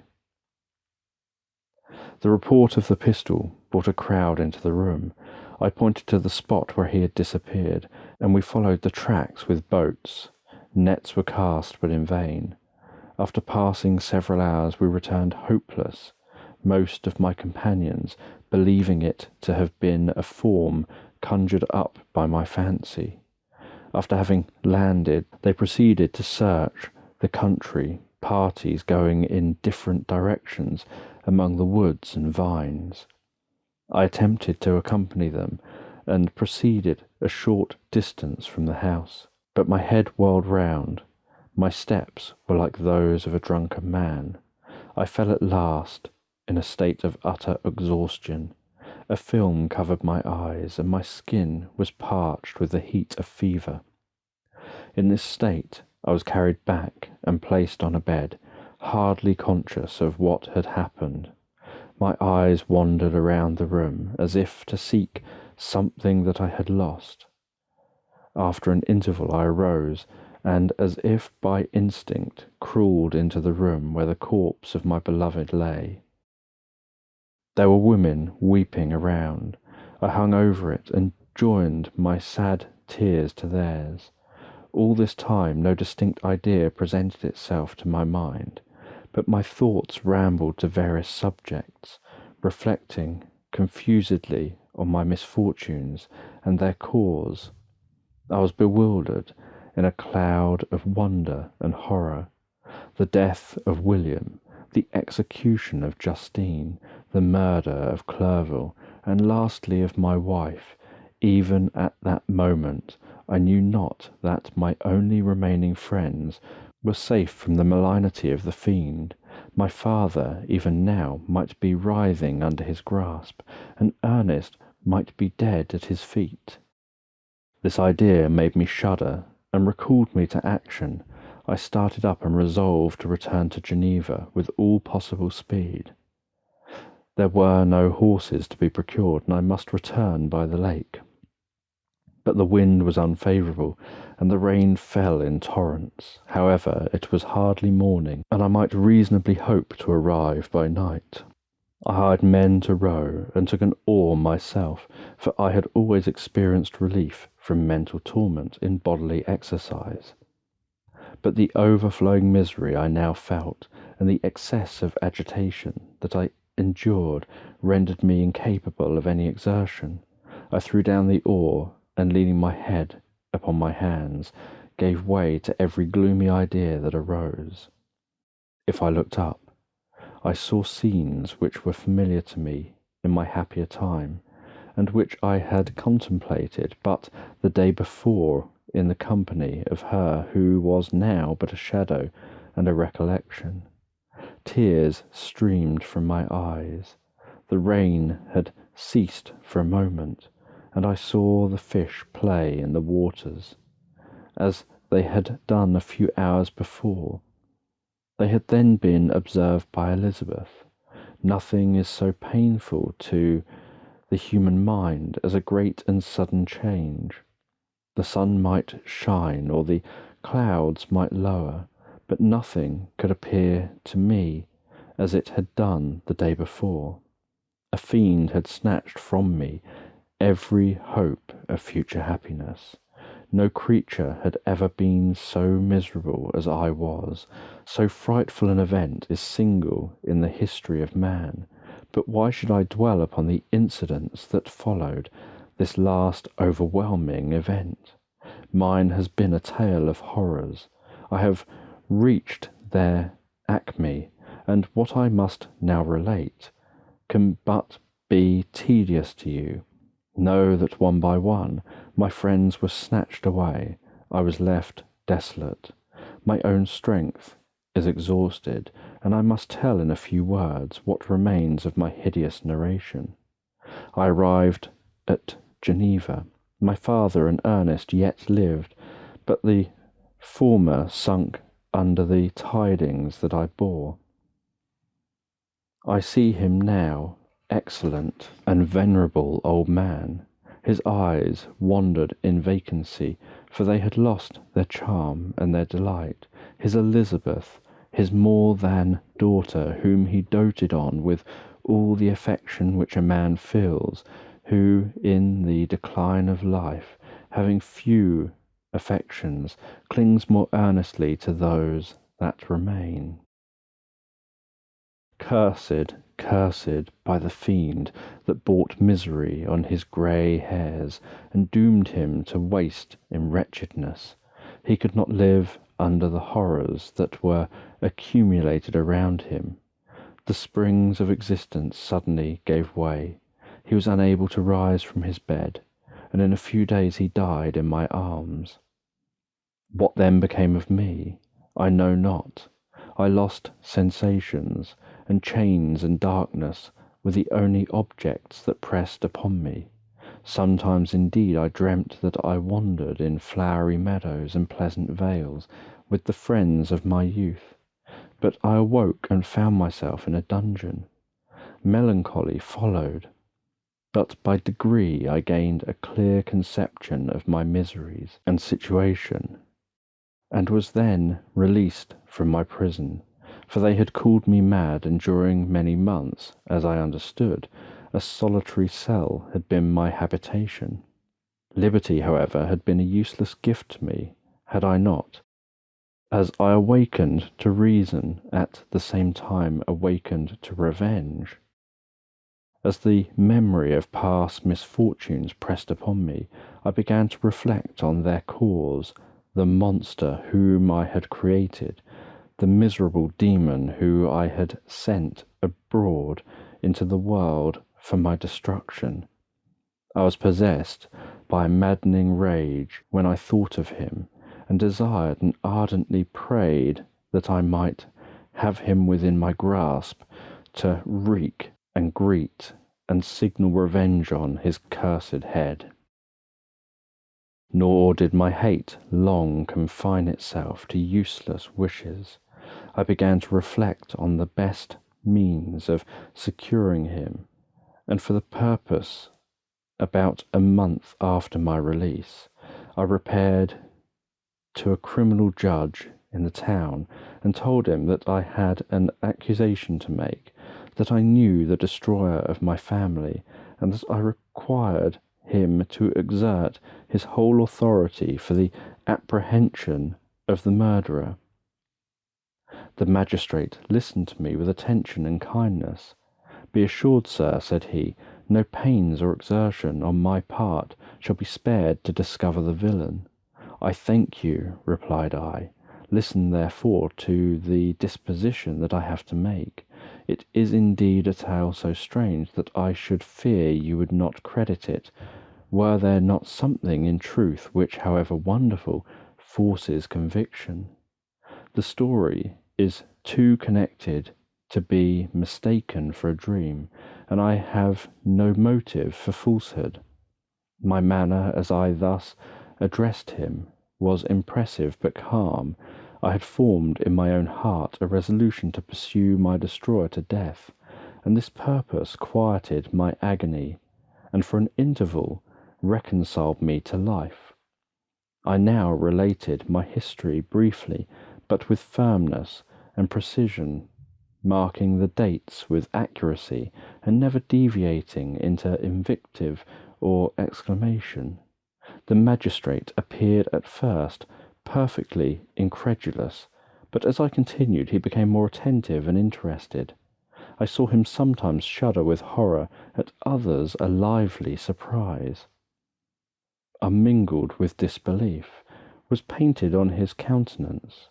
When I had concluded my narration, I said, "This is the being whom I accuse, and for whose seizure and punishment I call upon you to exert your whole power. It is your duty as a magistrate, and I believe and hope that your feeling as a man will not revolt from the execution of those functions on this occasion." This address caused a considerable change in the physiognomy of my own auditor. He had heard my story with that half kind of belief that is given to a tale of spirits and supernatural events. But when he was called upon to act officially in consequence, the whole tide of his incredulity returned. He, however, answered mildly, "I would willingly afford you every aid in your pursuit, but the creature of whom you speak appears to have powers which would put all my exertions to defiance.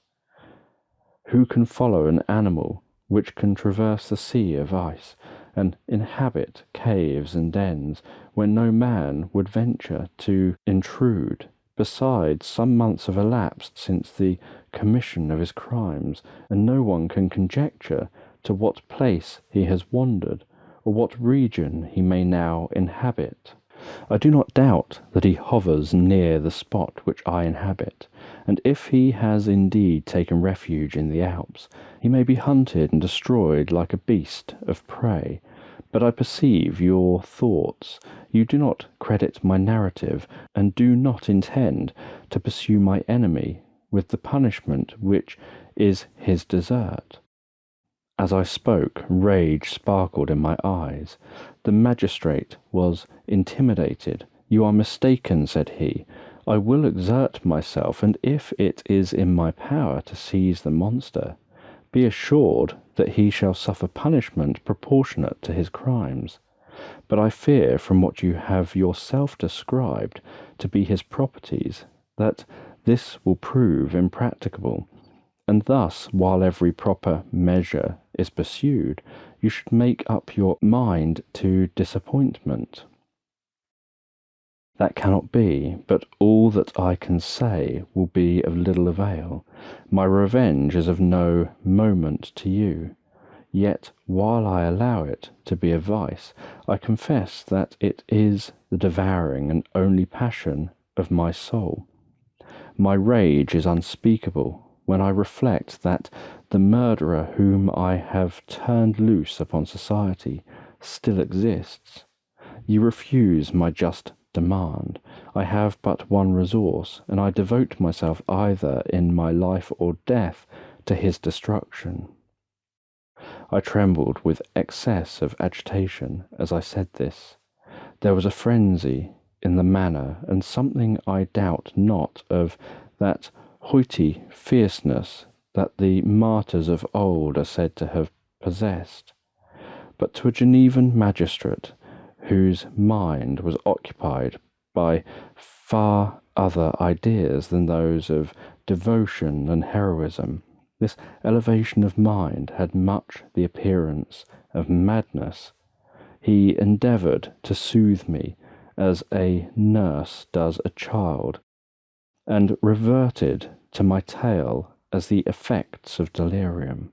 Man, I cried, how ignorant art thou in thy pride of wisdom! Cease, you know not what it is you say. I broke from the house angry and disturbed, and retired to meditate on some other mode of action. Chapter 24. My present situation was one in which all voluntary thought was swallowed up and lost. I was hurried away by fury. Revenge alone endowed me with strength and composure.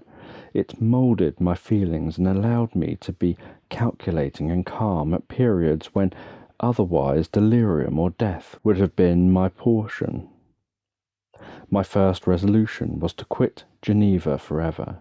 My country, which, when I was happy and beloved, was dear to me, now in my adversity became hateful. I provided myself with a sum of money, together with a few jewels which had belonged to my mother and departed. And now my wanderings began, which are to cease but with life. I've traversed a vast portion of the earth, and have endured all of the hardships which travellers in deserts and barbarous countries are wont to meet.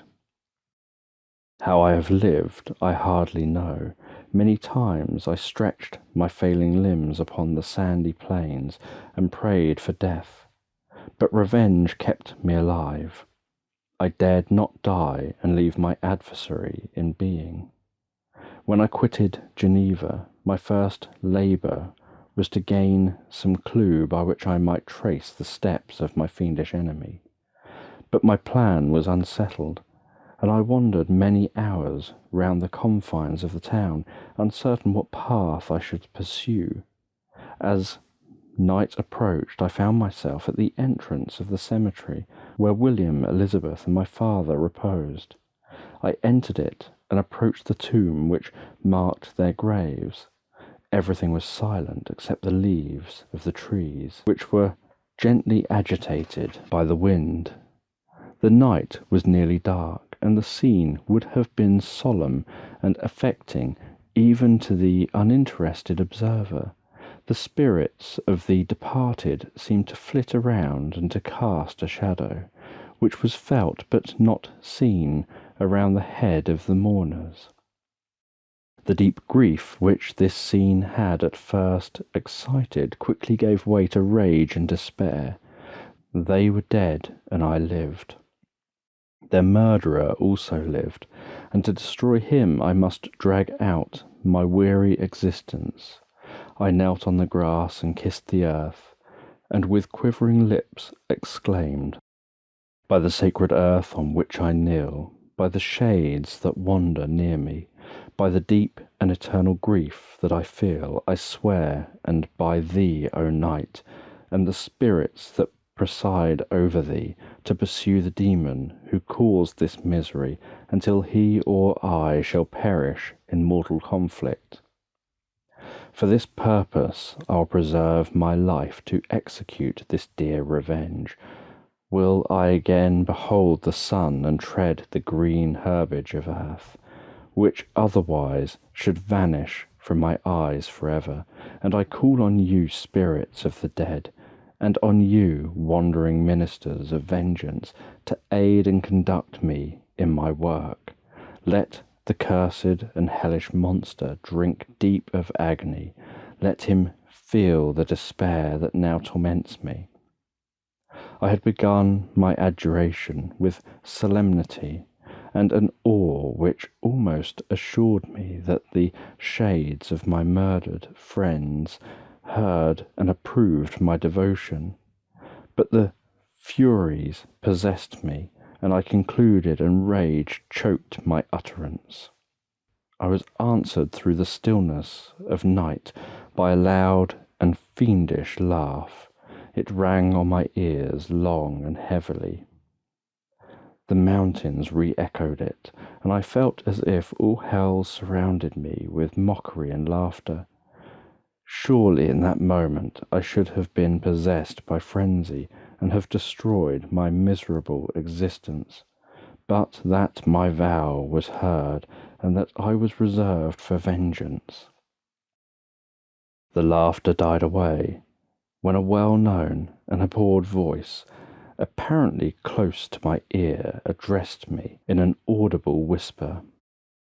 "I am satisfied, miserable wretch.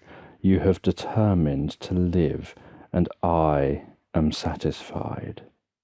I darted towards the spot from which the sound proceeded, but the devil eluded my grasp. Suddenly the broad disk of the moon arose and shone full upon his ghastly and distorted shape as he fled with more than mortal speed. I pursued him, and for many months this has been my task. Guided by a slight clue, I followed the windings of the Rhone, but vainly. The blue Mediterranean appeared, and by a strange chance I saw the fiend enter by night and hide himself in a vessel bound for the Black Sea. I took my passage in the same ship, but he escaped, I know not how, amidst the wild of Tartary and Russia. Although he still evaded me, I have ever followed in his track. Sometimes the peasants, scared by this horrid apparition, informed me of his path.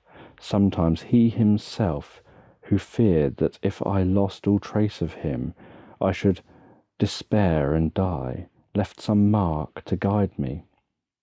The snows descended on my head, and I saw the print of his huge step on the white plain. To you, first entering on life, to whom care is new and agony unknown, how can you understand what I have felt and still feel? Cold, want, and fatigue were the least pains which I was destined to endure. I was cursed by some devil, and carried about with my eternal hell, yet still a spirit of good followed and directed my steps, and when I most murmured would suddenly extricate me from seemingly insurmountable difficulties. Sometimes, when nature, overcame by hunger, sank under the exhaustion, a repast was prepared for me in the desert that restored and inspired me. The fare was indeed coarse, such as the peasant of the country ate, but I will not doubt that it was set there by the spirits that I had invoked to aid me. Often, when all was dry, the heavens cloudless, and I was parched by thirst, a slight cloud would bedim the sky, shed the few drops that revived me, and vanish. I followed, when I could, the course of the rivers, but the demon generally avoided these, as it was here that the population of the country chiefly collected. In other places human beings were seldom seen, and I generally subsisted on the wild animals that crossed my path. I had money with me, and gained the friendship of the villagers by distributing it, or I brought with me some food that I had killed, which, after taking a small part, I always presented to those who had provided me with fire and utensils for cooking. My life, as it passed thus, was indeed hateful to me, and it was during sleep alone that I could taste joy, O blessed sleep, often when most miserable. I sank to repose, and my dreams lulled me even to rapture. The spirits that guarded me had provided these moments, or rather hours, of happiness, that I might retain strength to fulfill my pilgrimage. Deprived of this respite, I should have sunk under my hardships. During the day I was sustained and inspirited by the hope of night, for in sleep I saw my friends, my wife, and my beloved country. Again I saw the benevolent countenance of my father, heard the silver tones of my Elizabeth's voice, and beheld Clerval enjoying health and youth. Often, when wearied by a toilsome march, I persuaded myself that I was dreaming until night should come, and that I should then enjoy reality in the arms of my dearest friends. What agonizing fondness did I feel for them! How did I cling to their dear forms, as sometimes they haunted even my waking hours, and persuaded myself that they still lived. At such moments, vengeance that burned within me died in my heart, and I pursued my path towards the destruction of the demon more as a task enjoined by heaven, as the mechanical impulse of some power of which I was unconscious, than as the ardent desire of my soul. What his feelings were whom I pursued, I cannot know. Sometimes, indeed, he left marks in writing on the barks of trees, or cut in stone, that guided me and instigated my fury. My reign is not yet over. These words were legible in one of these inscriptions. You live, and my power is complete. Follow me, I seek the everlasting ices of the north, where you will feel the misery of cold and frost, to which I am impassive. You'll find near this place, if you follow not too tardily, a dead hare. Eat and be refreshed. Come on, my enemy, we have yet to wrestle for our lives. But many hard and miserable hours must you endure until that period shall arrive. Scoffing devil, again do I vow vengeance, again do I devote thee, miserable fiend, to torture and death. Never will I give up my search until he or I perish, and then with what ecstasy shall I join my Elizabeth and my departed friends, who even now prepare for me the rewards of my tedious toil and horrible pilgrimage. As I still pursued my journey to the northward, the snows thickened and the cold increased in a degree almost too severe to support. The peasants were shut up in their hovels, and only a few of the most hardy ventured forth to seize the animals whom starvation had forced from their hiding places to seek for prey. The rivers were covered with ice, and no fish could be procured, and thus I was cut off from my chief article of maintenance. The triumph of my enemy increased with the difficulty of my labours. One inscription that he left was in these words: "Prepare, your toils only begin. Wrap yourself in furs and provide food, for we shall soon enter upon a journey where your suffering will satisfy my everlasting hatred." My courage and perseverance were invigorated by these scoffing words. I resolved not to fail in my purpose, and calling on heaven to support me, I continued with unabated fervour to traverse immense deserts until the ocean appeared at a distance, and formed the utmost boundary of the horizon. Oh, how unlike it was to the blue seasons of the south, covered with ice! It was only to be distinguished from land by its superior wildness and ruggedness. The Greeks wept for joy when they beheld the Mediterranean from the hills of Asia. and hailed with rapture the boundary of their toils. I did not weep, but I knelt down, and with a full heart thanked my guiding spirit for conducting me in safety to the place where I hoped, notwithstanding my adversary's jibe, to meet and grapple with him. Some weeks before this period I had procured a sledge and dogs, and thus traversed the snow with inconceivable speed. I know not whether the fiend possessed the same advantages, but I found that, as before, I had daily lost ground in the pursuit. I now gained on him, so much so that when I first saw the ocean, he was but 1 day's journey in advance, and I hoped to intercept him before he should reach the beach. With new courage, therefore, I pressed on, and in 2 days arrived at a wretched hamlet on the seashore. I inquired of the inhabitants concerning the fiend, and gained accurate information. A gigantic monster, they said, had arrived the night before, armed with a gun and many pistols, putting to flight the inhabitants of a solitary cottage through fear of his terrific appearance. He had carried off their store of winter food, and placing it in a sledge, to draw which he had seized on a numerous drove of trained dogs. He had harnessed them, and the same night, to the joy of the horror-struck villagers, had pursued his journey across the sea in the direction that led to no land, and they conjectured that he must speedily be destroyed by the breaking of the ice or frozen by the eternal frosts. On hearing this information, I suffered a temporary access of despair.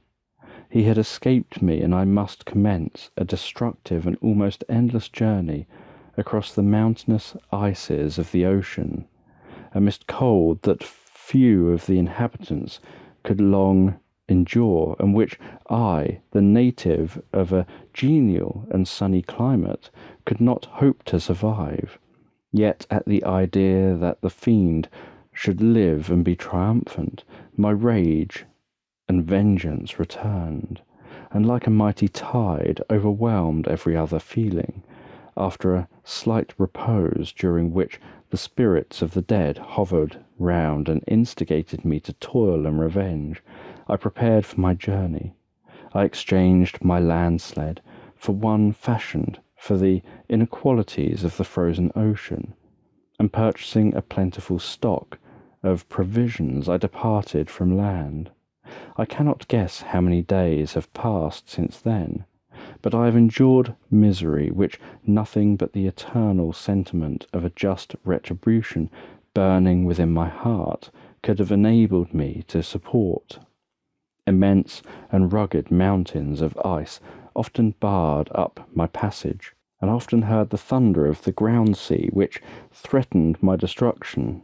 But again the frost came and made the paths of the sea secure.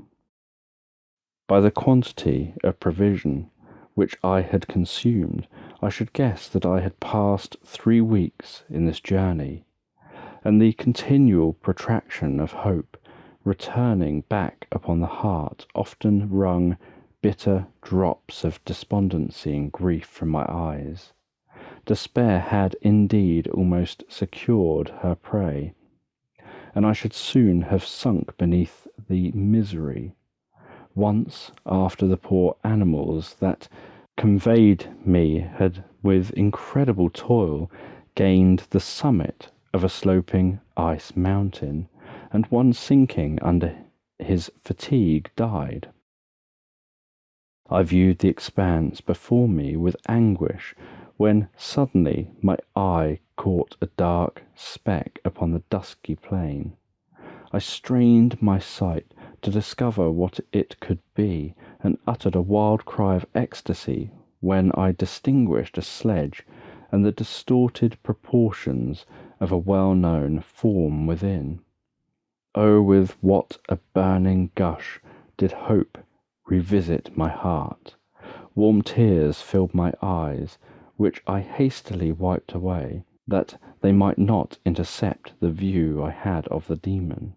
But still my sight was dimmed by the burning drops, until, giving way to the emotions that oppressed me, I wept loudly. But this was not the time for delay. I disencumbered the dogs of their dead companion, gave them a plentiful portion of food, and after an hour's rest, which was absolutely necessary and yet which was bitterly irksome to me, I continued my route. The sledge was still visible, nor did I again lose sight of it, except at the moments when, for a short time, some ice rock concealed it with the intervening crags. I indeed perceptibly gained on it, and when, after nearly 2 days' journey, I beheld my enemy at no more than a mile distant, my heart bounded within me. But now, when I appeared almost within grasp of my foe, my hopes were suddenly extinguished, and I lost all trace of him, more utterly than I had ever done before. A ground sea was heard, the thunder of its progress as the waters rolled and swelled beneath me became every more ominous and terrific. I pressed on, but in vain. The wind arose, the sea roared, and as with the mighty shock of an earthquake, it split and cracked with a tremendous and overwhelming sound. The work was soon finished.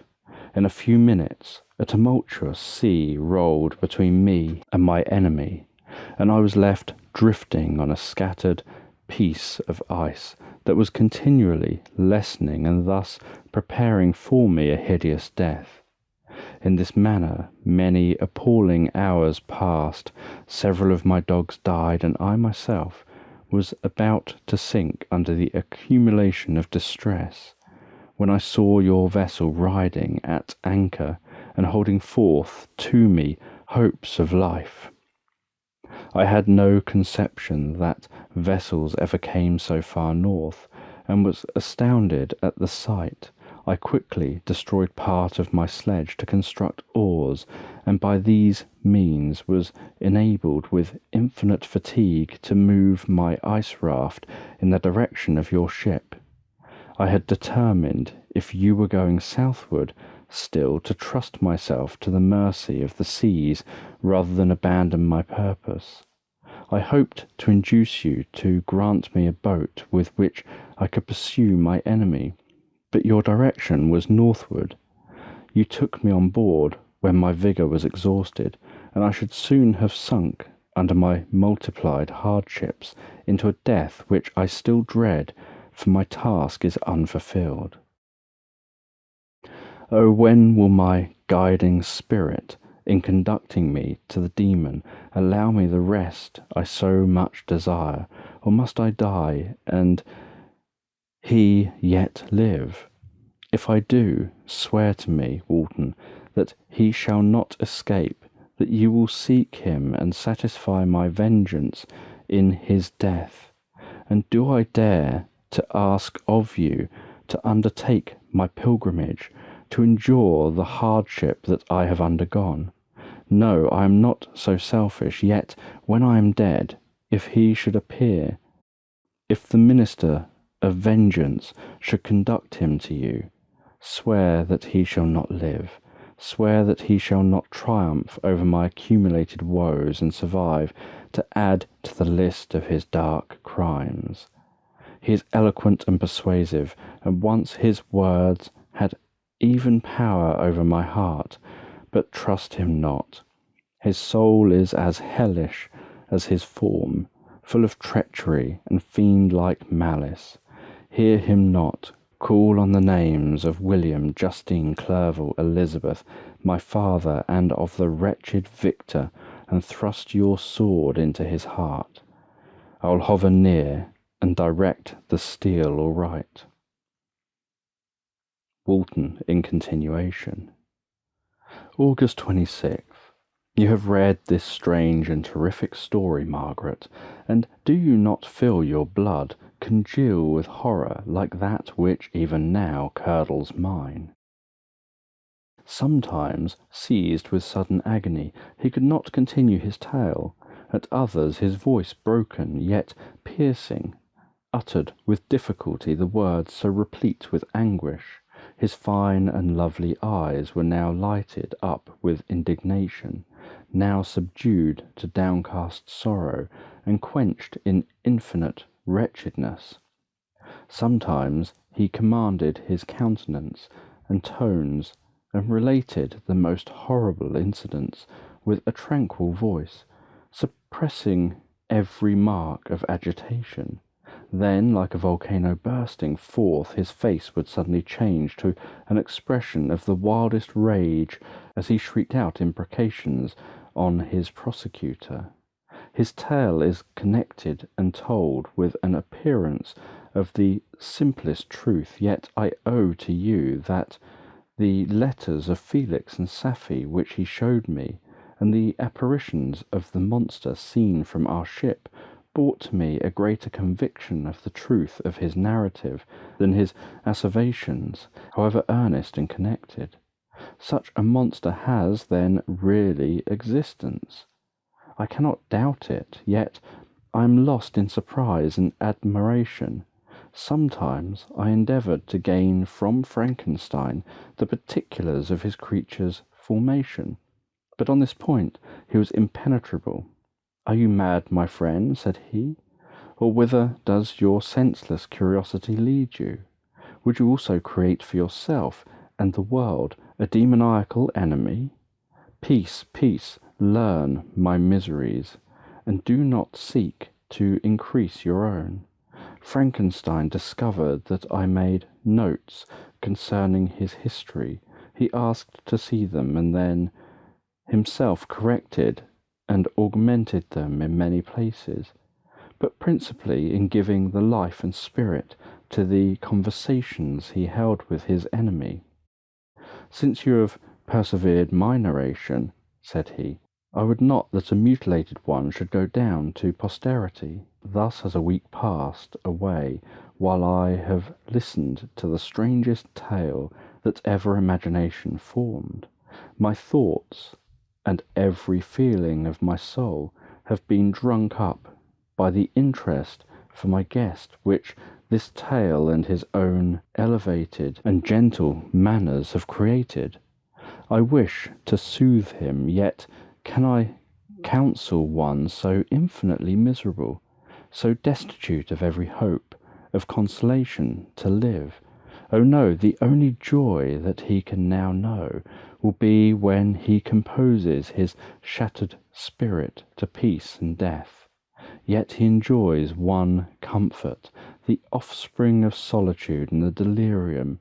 He believes that when in dreams he holds converse with his friends, and derives from that communion consolation for his miseries, or excitements to his vengeance, that they are not the creations of his fancy, but the beings themselves who visit him from the regions of a remote world.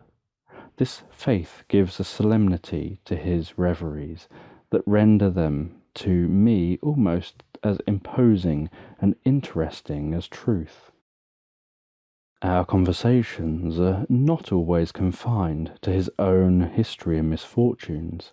On every point of general literature he displays unbounded knowledge and a quick and piercing apprehension.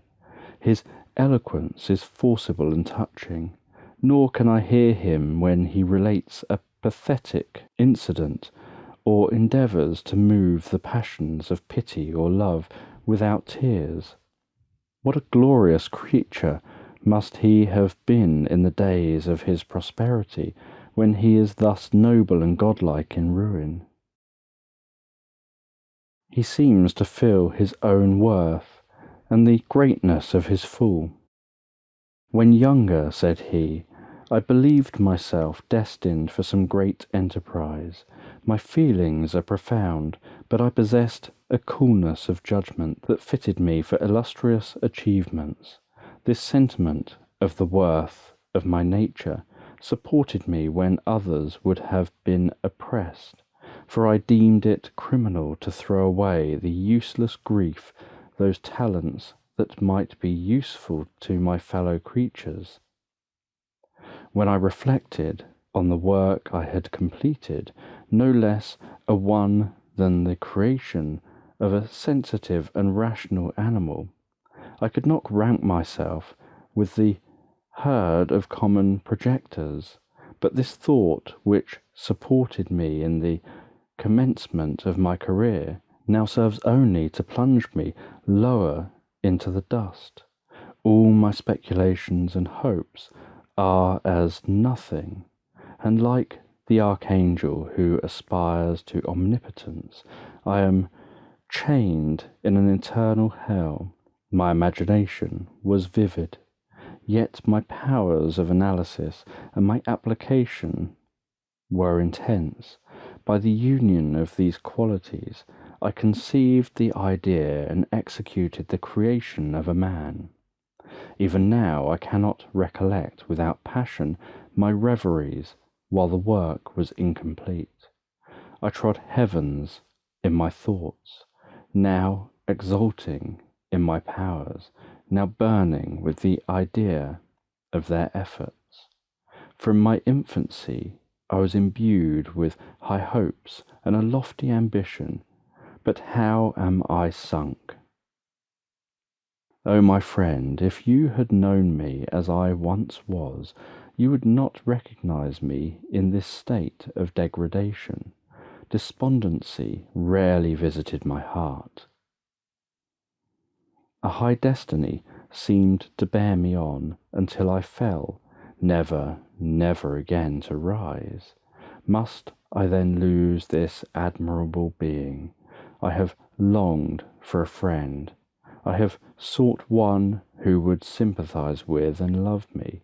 Behold, on these desert seas I have found such a one, but I fear I have gained him only to know his value and lose him. I would reconcile him to life, but he repulses the idea.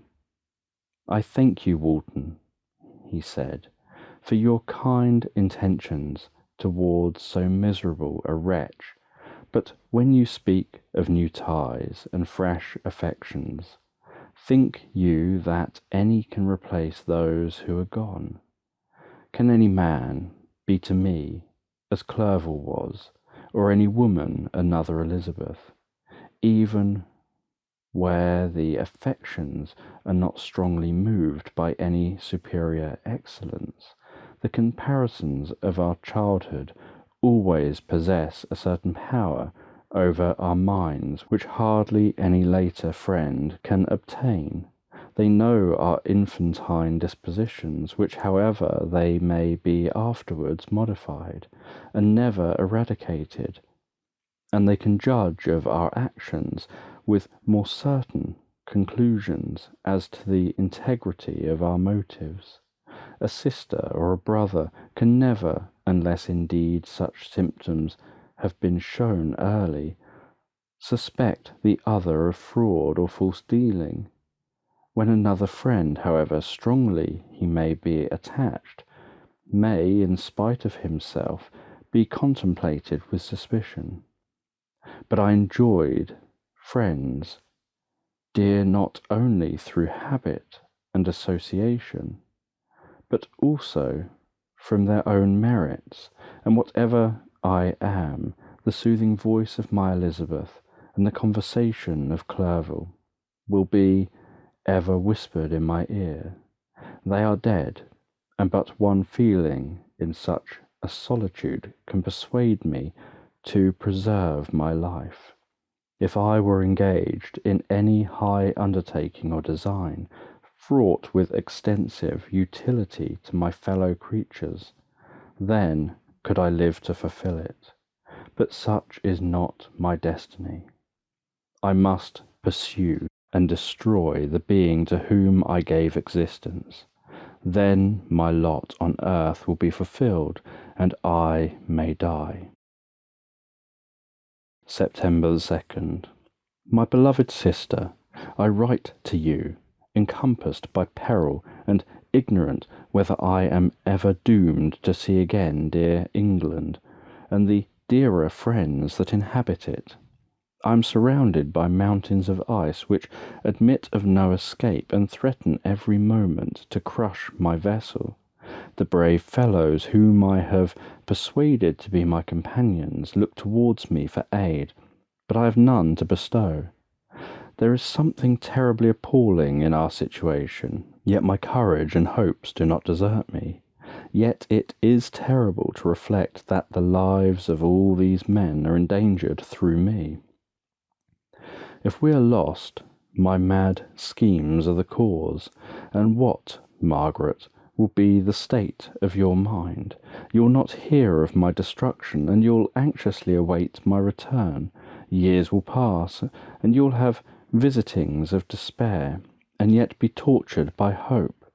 Oh, my beloved sister, the sickening failing of your heartfelt expectations is, in prospect, more terrible to me than my own death. But you have a husband and lovely children. You may be happy. Heaven bless you, and make you so. My unfortunate guest regards me with the tenderest compassion. He endeavours to fill me with hope, and talks as if life were a possession which he valued. He reminds me how often the same accidents have happened to other navigators who have attempted this sea, and in spite of myself, he fills me with cheerful auguries. Even the sailors feel the power of his eloquence. When he speaks, they no longer despair. He rouses their energies, and while they hear his voice, they believe these vast mountains of ice are molehills which will vanish before the resolution of man. These feelings are transitory. Each day of expectation delayed fills them with fear, and I almost dread a mutiny caused by this despair.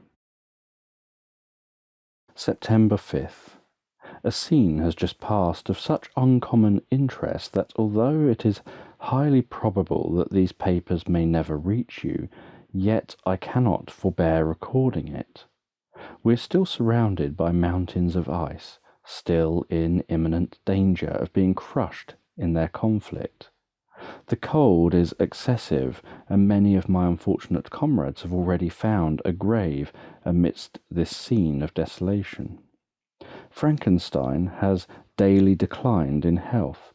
A feverish fire still glimmers in his eyes, but he is exhausted, and when suddenly roused to any exertion, he speedily sinks again into apparent lifelessness.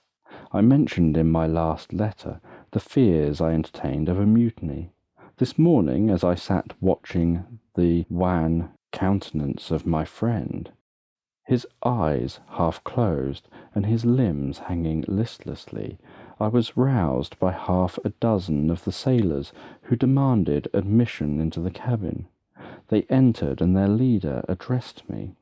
He told me that he and his companions had been chosen by the other sailors to come in deputation to me, to make me a requisition which, in justice, I could not refuse.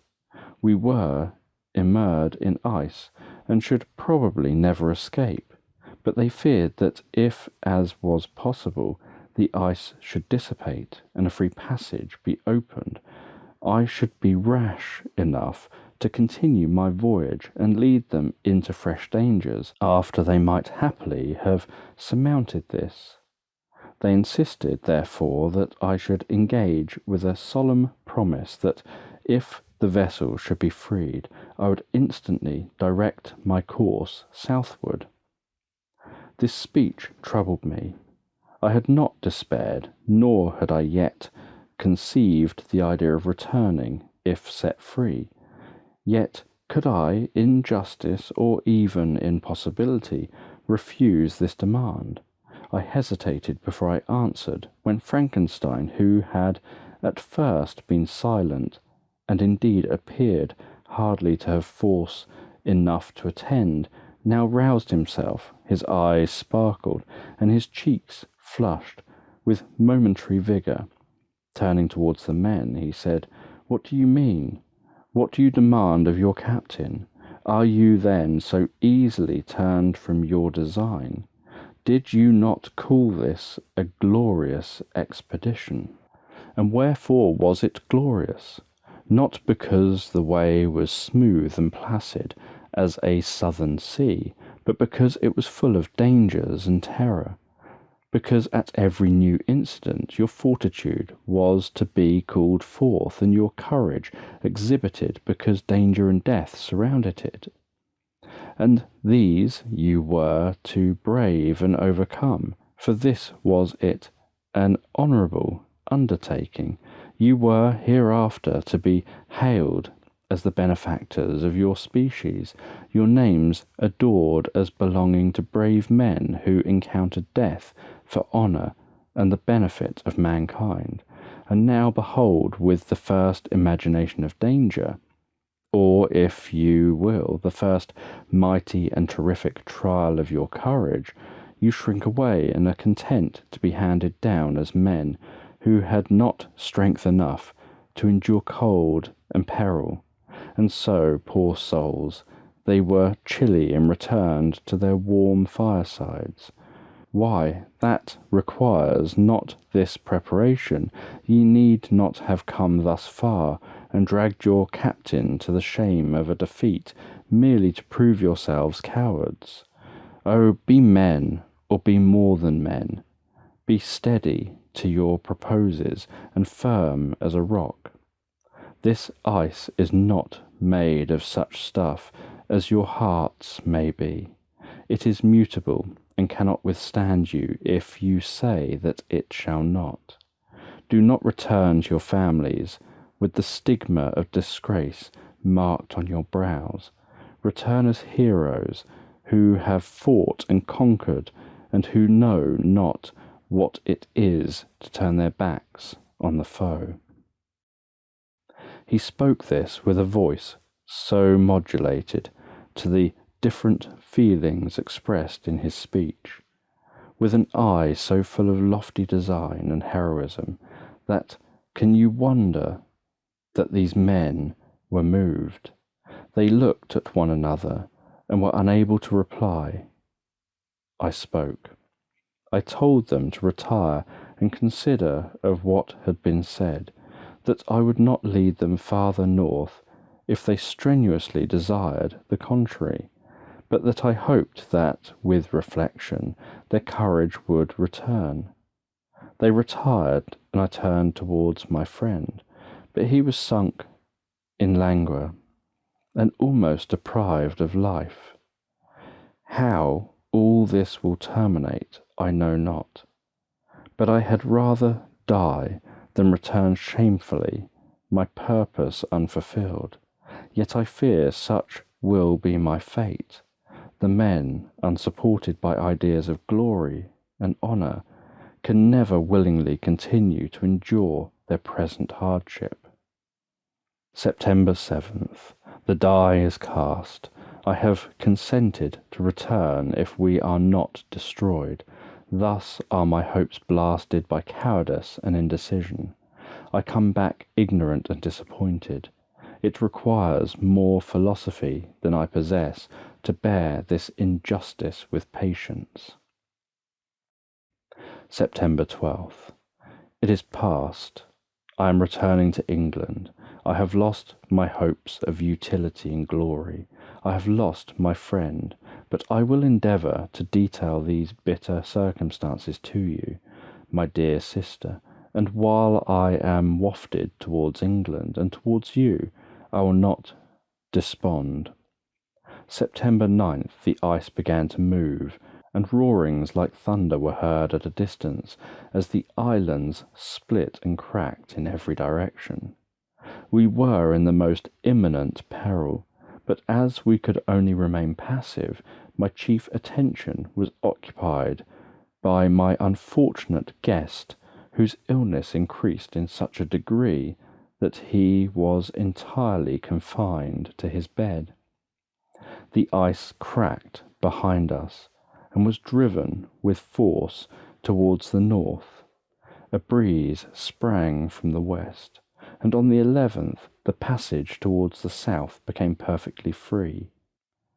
When the sailors saw this, and that their return to their native country was apparently assured, a shout of tumultuous joy broke from them, loud and long continued. Frankenstein, who was dozing, awoke and asked the cause of the tumult.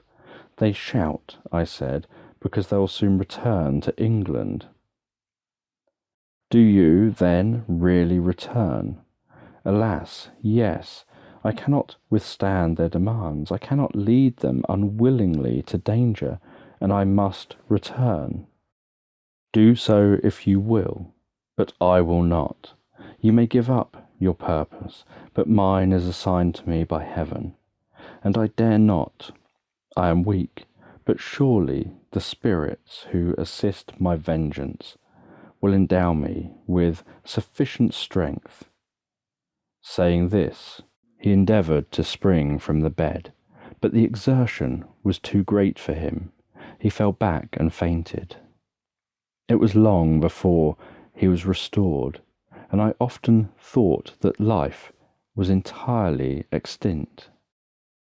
At length he opened his eyes. He breathed with difficulty and was unable to speak. The surgeon gave him a composing draught and ordered us to leave him undisturbed. In the meantime, he told me that my friend had certainly not many hours to live. His sentence was pronounced, and I could only grieve and be patient. I sat by his bed, watching him. His eyes were closed, and I thought he slept, but presently he called to me in a feeble voice, and bidding me to come near, said, "Alas, the strength I relied on is gone. I feel that I shall soon die, and he, my enemy and persecutor, may still be in being. Think not, Walton, that in the last moments of my existence I feel that burning hatred and ardent desire of revenge I once expressed, but I feel myself justified in desiring the death of my adversary. During these last days I have been occupied in examining my past conduct, nor do I find it blamable. In a fit of enthusiastic madness, I created a rational creature, and was bound towards him to assure, as far as was in my power, his happiness and well-being. This was my duty, but there was another still paramount to that.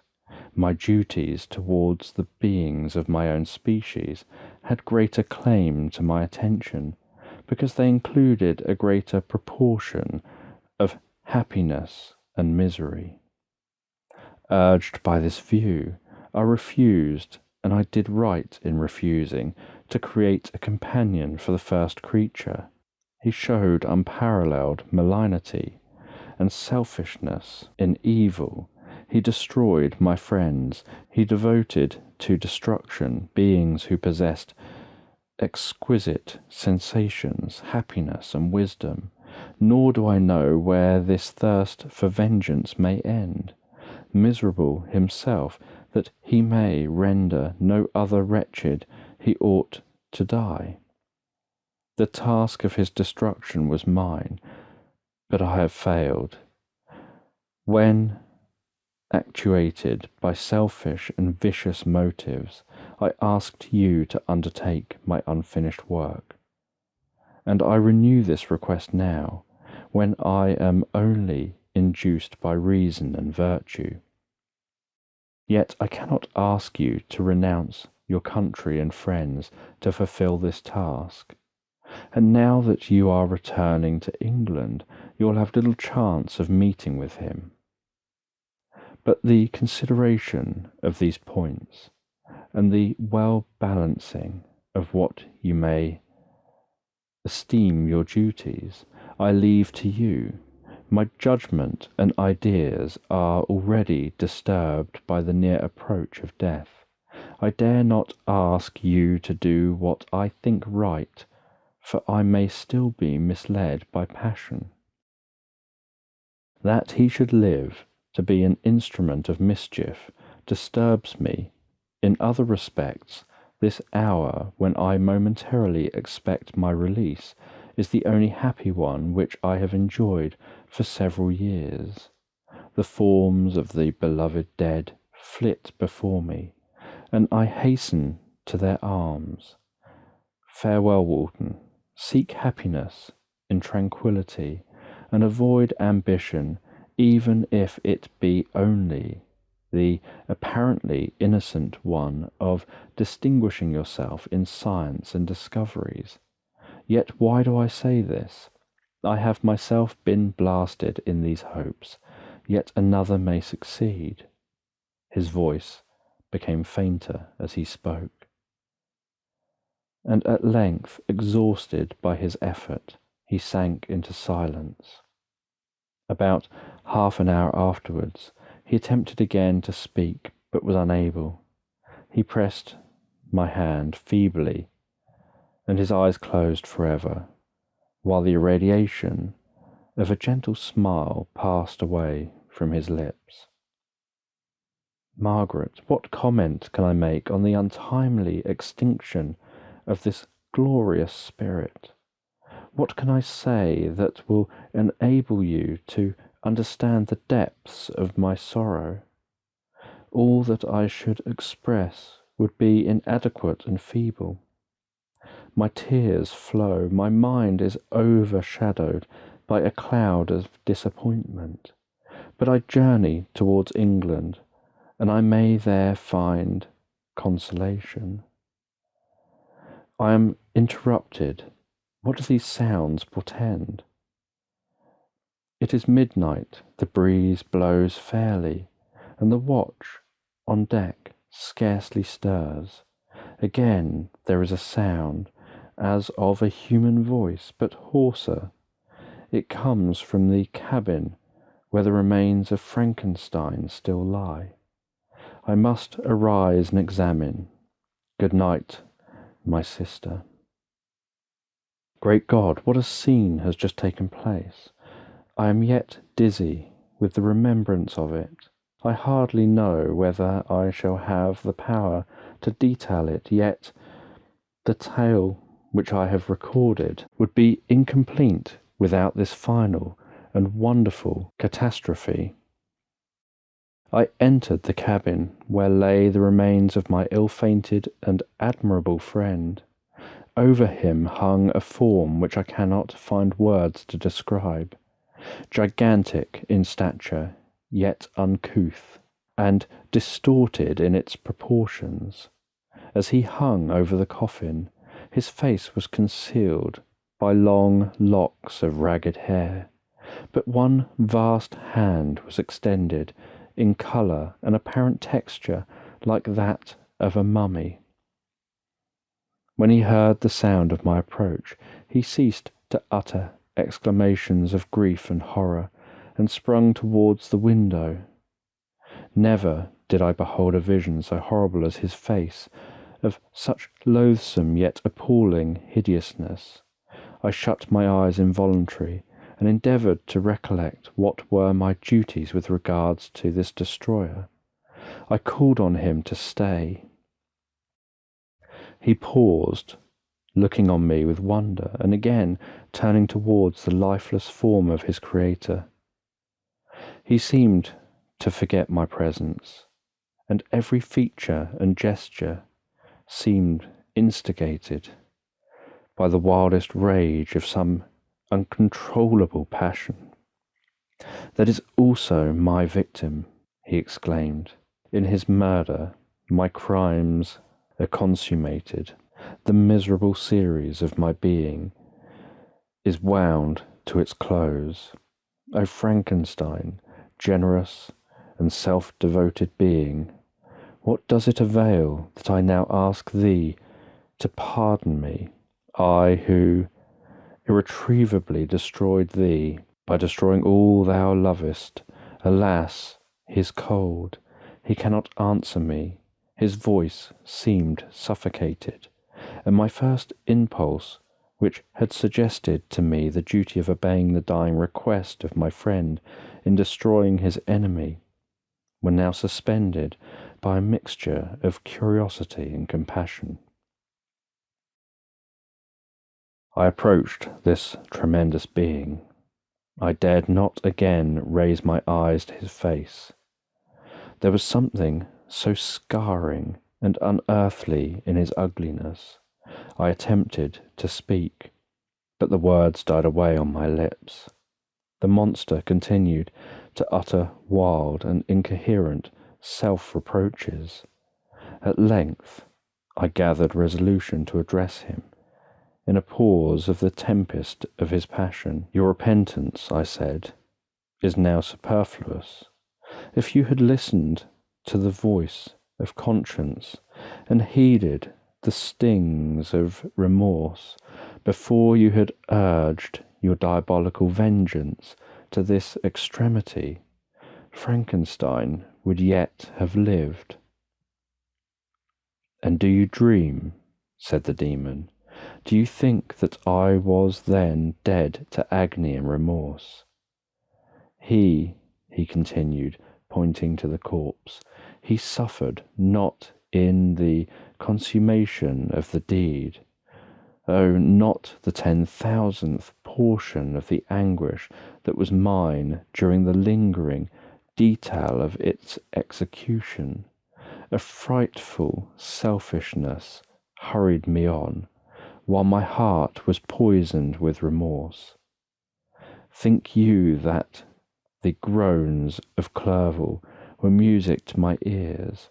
My heart was fashioned to be susceptible of love and sympathy, and when wretched by misery to vice and hatred, it did not endure the violence of the change without torture such as you cannot even imagine.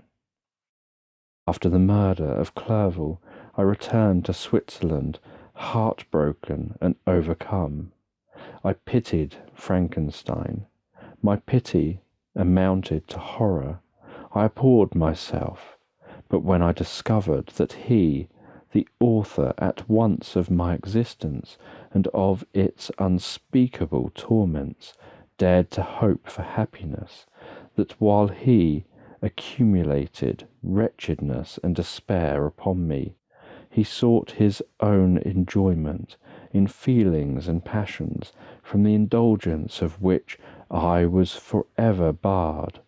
Then impotent envy and bitter indignation filled me with an insatiable thirst for vengeance.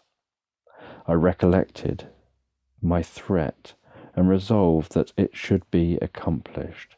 I knew that I was preparing for myself a deadly torture, but I was the slave, not the master, of an impulse which I detested yet could not disobey. Yet when she died, nay then, I was not miserable. I had cast off all feeling, subdued all anguish, to riot in the excess of my despair. Evil thenceforth became my good. Urged thus far, I had no choice but to adapt my nature to an element which I had willingly chosen. The completion of my demoniacal design became an insatiable passion, and now it is ended. There is my last victim. I was at first touched by the expression of his misery.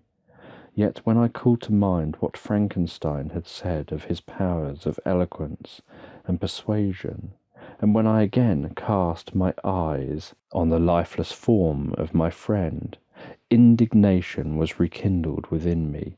"Wretch," I said, "it is well that you come here to whine over the dissolution that you have made.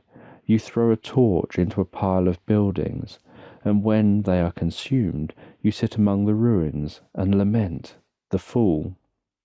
Hypocritical fiend, if he whom you mourn still lived, still would he be the object, again would he become the prey of your accursed vengeance. It is not pity that you feel, you lament only because the victim of your malignity is withdrawn from your power. Oh, it is not thus, interrupted the being. And yet such must be the impression conveyed to you by what appears to be the purport of my actions. Yet I seek not a fellow feeling in my misery, no sympathy may I ever find. When I first sought it, it was the love of virtue, the feelings of happiness and affection with which my whole being overflowed, that I wished to be participated. But now that virtue has become to me a shadow, and that happiness and affection are turned into bitter and loathsome despair. In what should I seek for sympathy? I am content to suffer alone while my sufferings shall endure. When I die, I am well satisfied that abhorrence and opprobrium should load my memory. Once my fancy was soothed with dreams of virtue, of fame, and of enjoyment. Once I falsely hoped to meet with beings so pardoning my outward form, would love me for the excellent qualities which I was capable of unfolding. I was nourished with high thoughts of honour and devotion, but now crime has degraded me beneath the meanest animal. No guilt, no mischief, no malignity, no misery can be found comparable to mine. When I run over the frightful catalogue of my sins, I cannot believe that I am the same creature whose thoughts were once filled with sublime and transcendent visions of the beauty and the majesty of goodness. But it is even so the fallen angel becomes a malignant devil. Yet even that enemy of God and man had friends and associates in his desolation. I am alone. You who call Frankenstein your friend seem to have a knowledge of my crimes and his misfortunes, but in the detail which he gave you of them, he could not sum up the hours and months of misery which I endured, wasting in impotent passion, for while I destroyed his hopes, I did not satisfy my own desires. They were forever ardent and craving. Still I desired love and fellowship, and I was still spurned. Was there no injustice in this? Am I to be thought the only criminal, when all humankind sinned against me? Why do you not hate Felix, who drove his friend from his door? Why do you not execrate the rustic who sought to destroy the Saviour of his child? Nay, these are virtuous and immaculate beings. I, the miserable and the abandoned, am an abortion to be spurned at, and kicked, and trampled on. Even now my blood boils at the recollection of this injustice. But it is true that I am a wretch. I have murdered the lovely and the helpless. I have strangled the innocent as they slept, and grasped to death his throat, who never injured me or any other living thing. I have devoted my Creator, the select specimen of all that is worthy of love and admiration among men, to misery. I have pursued him even to that irredeemable ruin. There he lies, white and cold in death. You hate me, but your abhorrence cannot equal that with which I regard myself. I look on the hands which executed the deed. I think on the heart in which the imagination of it was conceived, and long for the moment when these hands will meet my eyes, when the imagination will haunt my thoughts no more. Fear not that I shall be the instrument of future mischief. My work is nearly complete. Neither yours nor any man's death is needed to consummate the series of my being and accomplish that which must be done, but it requires my own. Do not think that I shall be slow to perform this sacrifice. I shall quit your vessel on the ice raft which brought me thither, and shall seek the most northern extremity of the globe. I shall collect my funeral pile, and consume to ashes this miserable frame, that its remains may afford no light to any curious and unhallowed wretch who would create such another as I have been. I shall die. I shall no longer feel the agonies which now consume me, or be the prey of feelings unsatisfied yet unquenched. He is dead who called me into being, and when I shall be no more, the very remembrance of us both will speedily vanish. I shall no longer see the sun or stars, or feel the winds play on my cheeks. Light feeling and sense will pass away, and in this condition must I find my happiness. Some years ago, when the images which this world affords first opened upon me, when I felt the cheering warmth of summer, and heard the rustling of the leaves, and the warbling of the birds, and these were all to me, I should have wept to die. Now it is my only consolation. Polluted by crimes, and torn by the bitterest remorse, where can I find rest but in death? Farewell. I leave you, and in you the last of humankind, whom these eyes will ever behold. Farewell, Frankenstein. If thou wert yet alive, and yet cherished a desire of revenge against me, it would be better satisfied in my life than in my destruction. But it was not so. Thou didst seek my extinction, that I might not cause greater wretchedness. And if yet in some mode unknown to me thou hast not ceased to think and feel, thou wouldst not desire against me a vengeance greater than that which I feel.